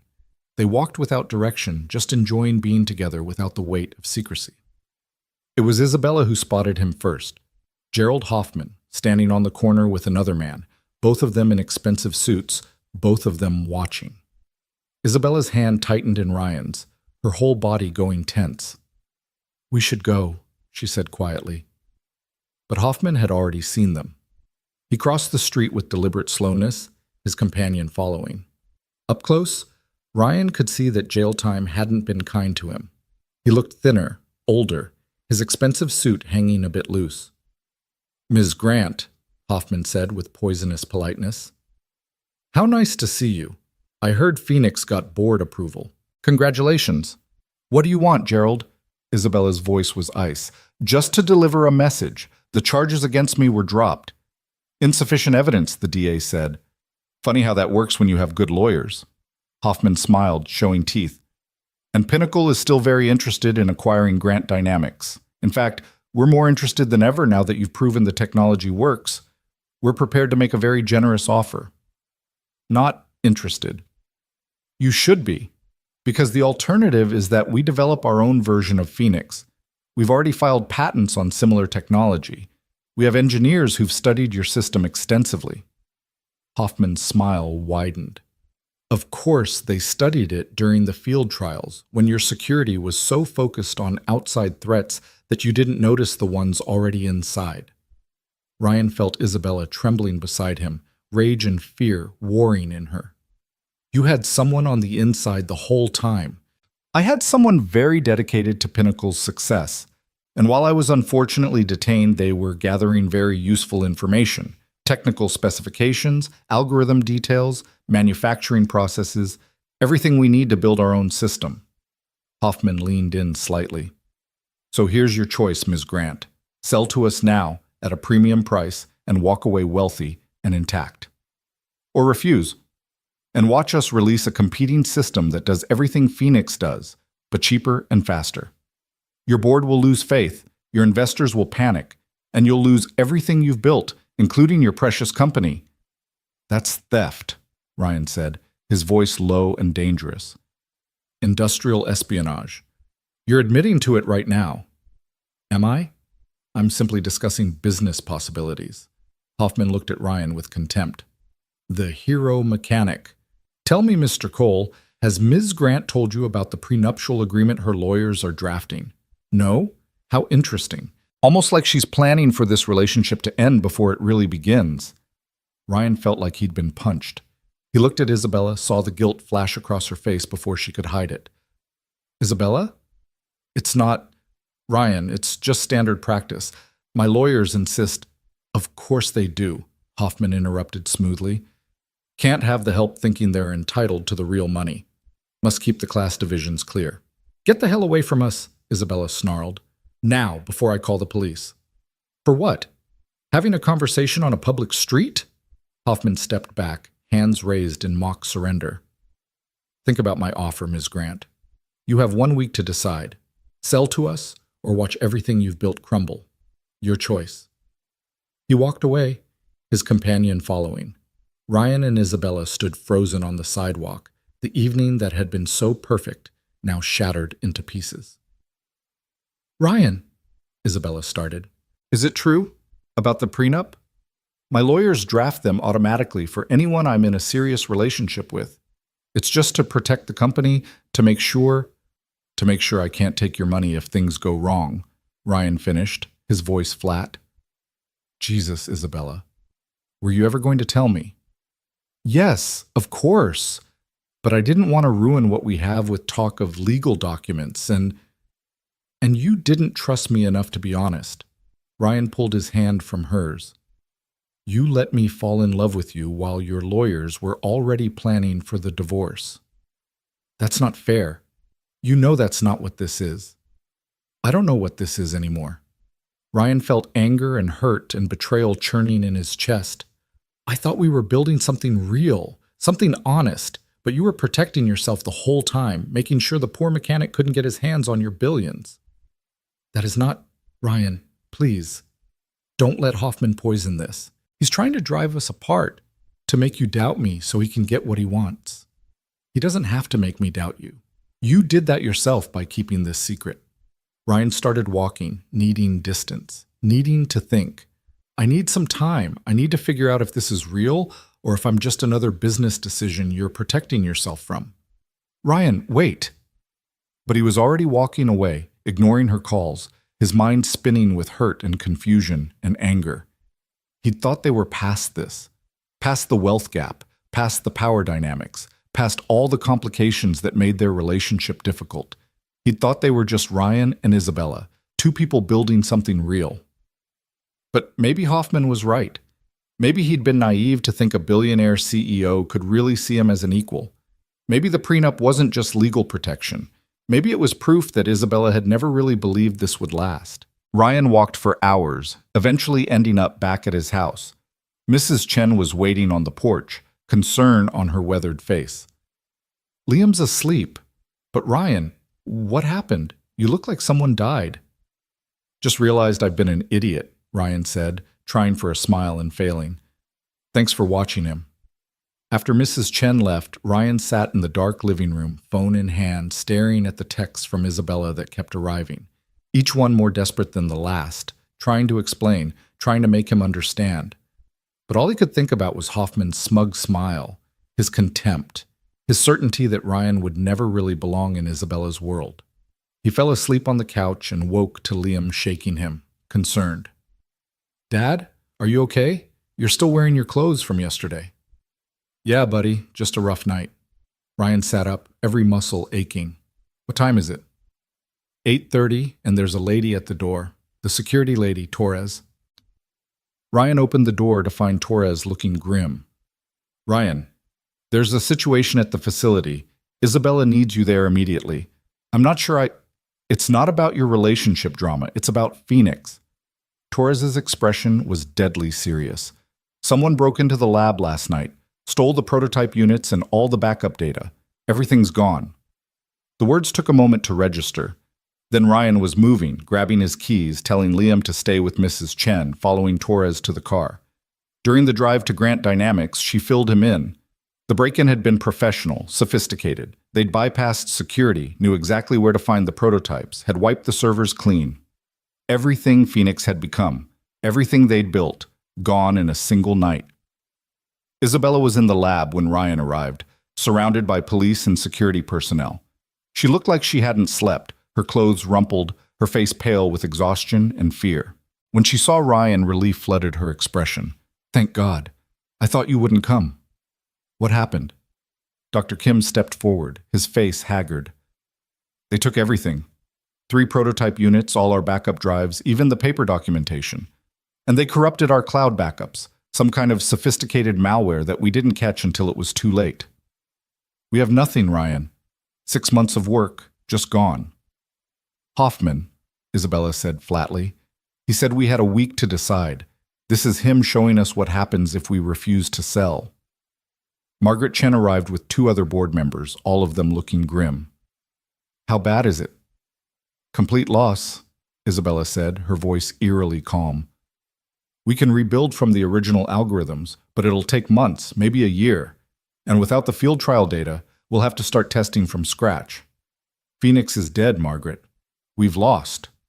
"No," Ryan said sharply. Everyone turned to look at him. "We haven't lost. We've been robbed, but we haven't lost. Ryan, they took everything. They took the hardware and the data, but they didn't take what really matters." Ryan looked around the room at the exhausted engineers, at Isabella's defeated expression, at the empty spaces where the prototypes had been. They didn't take the knowledge. Dr. Kim and his team built those algorithms. They're still in their heads. And yeah, we lost the field trial data, but we know the system works. We have the published papers, the public reports, and we have something Hoffman and Pinnacle will never have. We understand why Phoenix works. Not just the how, but the why. "That's not enough to..." "It's enough to start over," Ryan interrupted. "It's enough to rebuild faster and better than before because we're not learning as we go this time. We know what works. We know the mistakes to avoid. And we know that people need this technology." He turned to Isabella. "You told me once that your father said doing the right thing never feels the way you expect, that it's just hard and scary, and you do it anyway. Well, this is hard and scary, but giving up, letting Hoffman win, that's worse." Isabella stared at him, something shifting in her expression. "You're right. God, you're right. We can rebuild. It'll be hell, but we can do it." "Actually, you can't," Margaret said quietly. "I'm sorry, Isabella, but the board won't approve more funding. Not after this. The security breach, the loss of proprietary technology, the theft. Our investors are going to panic. We need to cut our losses and move on." "Move on to what? Letting Hoffman release a stolen version of our technology?" "We'll sue them for patent infringement. We'll fight them in court. But Project Phoenix is over. I'm sorry, but that's the reality." The room fell silent. Ryan could see Isabella's world collapsing around her. The company her father had inspired, the technology that was supposed to save lives, everything she'd built for years, all of it slipping away because corporate politics and theft and bad luck had converged at the worst possible moment. Then Isabella did something Ryan didn't expect. She laughed. "You know what? Fine. The board doesn't want to fund Phoenix? Then I'll fund it myself. Margaret blinked. I'm sorry? I'll buy out the company's stake in Project Phoenix. I'll take the technology private, rebuild it with my own money, and bring it to market independently. Isabella's voice was steel. Grant Dynamics can focus on its other projects, but Phoenix is mine, and I'm not letting it die. Isabella, do you understand what you're saying? We're talking about hundreds of millions of dollars. I have hundreds of millions of dollars, and I'd rather spend them on something that matters than watch Hoffman turn my life's work into his profit center. Isabella looked around the room. Anyone who wants to come with me, engineers, staff, anyone who believes in what we're building. I'll match your current salary and give you equity in the new company. We'll be smaller, leaner, but we'll be doing the right thing. Dr. Kim raised his hand immediately. I'm in. One by one, other engineers joined him. The techs, the research assistants, even Torres stepped forward. I'm better at security than whatever clowns you had protecting this place. I'm in too. Within minutes, half the lab had pledged to follow Isabella. Margaret looked around in shock. You're all willing to leave stable jobs at an established company to chase this impossible dream? It's not impossible, Ryan said. It's just hard. But the best things usually are.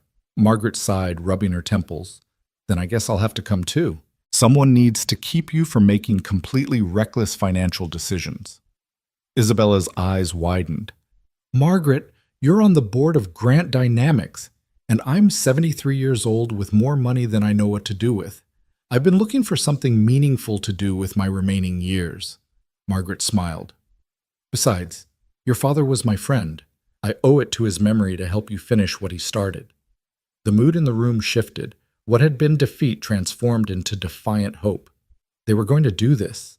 They were actually going to walk away from the established company and build something new from scratch. But first, Ryan needed to talk to Isabella. He pulled her aside, away from the planning chaos. I'm sorry. About last night. About assuming the worst instead of giving you a chance to explain. You had every right to be upset. I should have told you about the prenup. Should have trusted you to understand that it was just legal protection, not a statement about our relationship. Hoffman got in my head, made me doubt everything. Ryan took her hands. But watching you just now, watching you risk everything for something you believe in, that's who you are. That's the person I fell in love with, not the CEO or the billionaire. The person who runs toward what matters, even when it's terrifying. I need you to know something, Isabella said, her voice shaking slightly. When I rebuild Phoenix, I want you as a full partner, not an employee, not a consultant, an equal owner of the company. Because you're right that there's a wealth gap between us. But this, Phoenix, what we're building, this is ours together, and I want that to be official. Isabella, I can't afford to invest. Your investment isn't money, it's everything you've already given. The insights, the human perspective, the courage to keep fighting when everything falls apart. She squeezed his hands. Please, Ryan, be my partner in this, in all of it. The company, the work, the life we're building, all of it. Ryan looked at this woman who'd risked everything for a dream, who'd walked away from security to chase something meaningful, who'd chosen principle over profit at every turn. He thought about Liam, about teaching his son what mattered, and he knew there was only one answer. Okay, partners, in everything. They kissed there in the hallway, not caring who saw, sealing the promise with the kind of certainty that only came from surviving the fire together. The next 3 months were the hardest of Ryan's life. Isabella had been serious about rebuilding from scratch. She bought a smaller facility across town, hired back everyone who'd followed her, and poured money into equipment and development at a pace that made accountants weep. Ryan worked 80-hour weeks, splitting time between engineering meetings and legal battles, and the constant grinding work of building a company from nothing. Hoffman and Pinnacle sued, claiming ownership of the Phoenix technology. Isabella countersued for theft and industrial espionage. The legal battle became a public spectacle, with media coverage of every filing, every motion, every dramatic courtroom exchange. Public opinion divided sharply. Some people saw Isabella as a heroic entrepreneur fighting corporate thieves. Others saw her as a stubborn billionaire refusing to accept defeat. But through it all, the work continued. Dr. Kim's team rebuilt the algorithms from memory and notes, improving them along the way. They ran new tests, documented everything meticulously, began applying for patents that would protect their innovations. The new Phoenix was better than the old one, faster, more accurate, more adaptable. And this time, when they needed field trial locations, hundreds of families volunteered. The story had caught the public imagination. The CEO who'd walked away from her company to protect her vision, the mechanic turned entrepreneur who'd saved her from a fire and then helped her build something meaningful. People wanted to be part of it. Ryan barely saw Liam during those months. He missed baseball games and parent-teacher conferences and ordinary evenings at home. The guilt gnawed at him constantly. But whenever he tried to apologize, Liam would just smile and say, "It's okay, Dad. You're saving lives. That's more important than my science fair project." His son's understanding made him feel worse, not better. It was late June, nearly 8 months after the theft, when everything came together at once. The patents were approved. The lawsuit was settled. Pinnacle agreed to pay damages and admit wrongdoing in exchange for avoiding criminal charges. And most importantly, the new Phoenix system passed every test with results that exceeded even the original prototype. They held a small celebration at the facility, the team that had stuck with Isabella through everything. Torres provided champagne that was probably too expensive for Ryan to comprehend. Dr. Kim gave a speech about the importance of never giving up on good ideas. Margaret toasted to the power of stubbornness and vision combined. And Isabella, standing with Ryan's hand in hers, announced that Phoenix Technology Inc. was ready to begin production and installation. That they had agreements with 3 major home builders, support from insurance companies, and interest from fire departments across the country. That they'd taken the worst thing that could happen and turned it into the best version of their vision. None of this would have happened without Ryan Cole, Isabella said, looking at him with love and pride. He saved my life that night in October. But more than that, he saved Phoenix by refusing to let me give up. By reminding me that the hard things are usually the right things. So this success isn't mine. It's ours. All of ours. The team applauded. Ryan felt his face flush with embarrassment and gratitude. This wasn't the life he'd imagined a year ago, fixing cars and counting pennies and just trying to survive. This was something bigger, something that mattered. After the celebration wound down, Isabella drove Ryan home in her new car. Nothing ostentatious, just a reliable sedan because she'd spent most of her liquid assets on rebuilding Phoenix, and practicality had become important again. They sat in his driveway, neither wanting the evening to end. "I have something for you," Isabella said, reaching into the back seat. She pulled out a small box, wrapped simply. "Open it." Inside was a gear from the original Phoenix prototype, one that had somehow survived the theft, probably because it was sitting on a shelf as a decoration rather than in the lab. It had been mounted in a glass frame with a small plaque that read, "Some fires burn to make room for something stronger." "I said that to you once, remember? That first time we talked after you turned down the money." Isabella's voice was soft. "I've been carrying this around for months, waiting for the right moment to give it to you. Because it's true, Ryan.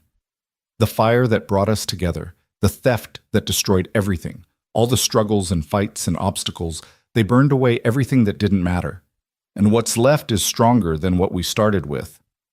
Ryan couldn't speak around the lump in his throat. He just pulled her close, holding her in the front seat of her practical sedan, thinking about how far they'd come. From strangers to partners to something that felt like forever. "Move in with us," he said suddenly, the words surprising even himself. "You and me and Liam, a real family, not just phone calls and stolen evenings. What do you think?" Isabella pulled back to look at him, eyes wide. "Are you sure? That's a big step." "I've never been more sure of anything. We're already partners in Phoenix. Let's be partners in everything else too. Liam loves you, I love you, and I'm tired of ending every evening by watching you drive away." "Then yes, absolutely yes." She kissed him, laughing. "Though I should warn you, I'm terrible at domestic things. I'll burn dinner and forget to do laundry and probably drive you crazy within a week." "Good thing I'm used to chaos then." They went inside together, and Ryan woke Liam up despite the late hour because some news couldn't wait until morning. His son's sleepy face broke into a huge grin when they told him Isabella would be moving in. "Finally," Liam said. I've been waiting forever for you guys to figure this out. When did you get so smart? Ryan asked, ruffling his hair. I told you, I've always been smart. You just don't notice. They made hot chocolate and sat around the kitchen table, the three of them, planning what Isabella's room would look like and where her books would fit and whether they needed to get a bigger TV. Normal, domestic, ordinary planning that felt extraordinary because it meant they were choosing this. Choosing to be a family. Later, after Liam had gone back to bed and Isabella was getting ready to leave one last time, Ryan walked her to her car. The summer night was warm and full of crickets, the kind of evening that felt eternal. Thank you, Isabella said quietly, for everything. For saving my life, for believing in Phoenix, for not giving up on me even when I gave you every reason to. You changed everything, Ryan. You know that? You changed everything for me, too. Made me remember how to live instead of just survive. Made me believe that taking risks could lead to something beautiful. He kissed her forehead. Get some sleep. Tomorrow we start planning the rollout. Tomorrow we change the world. Together.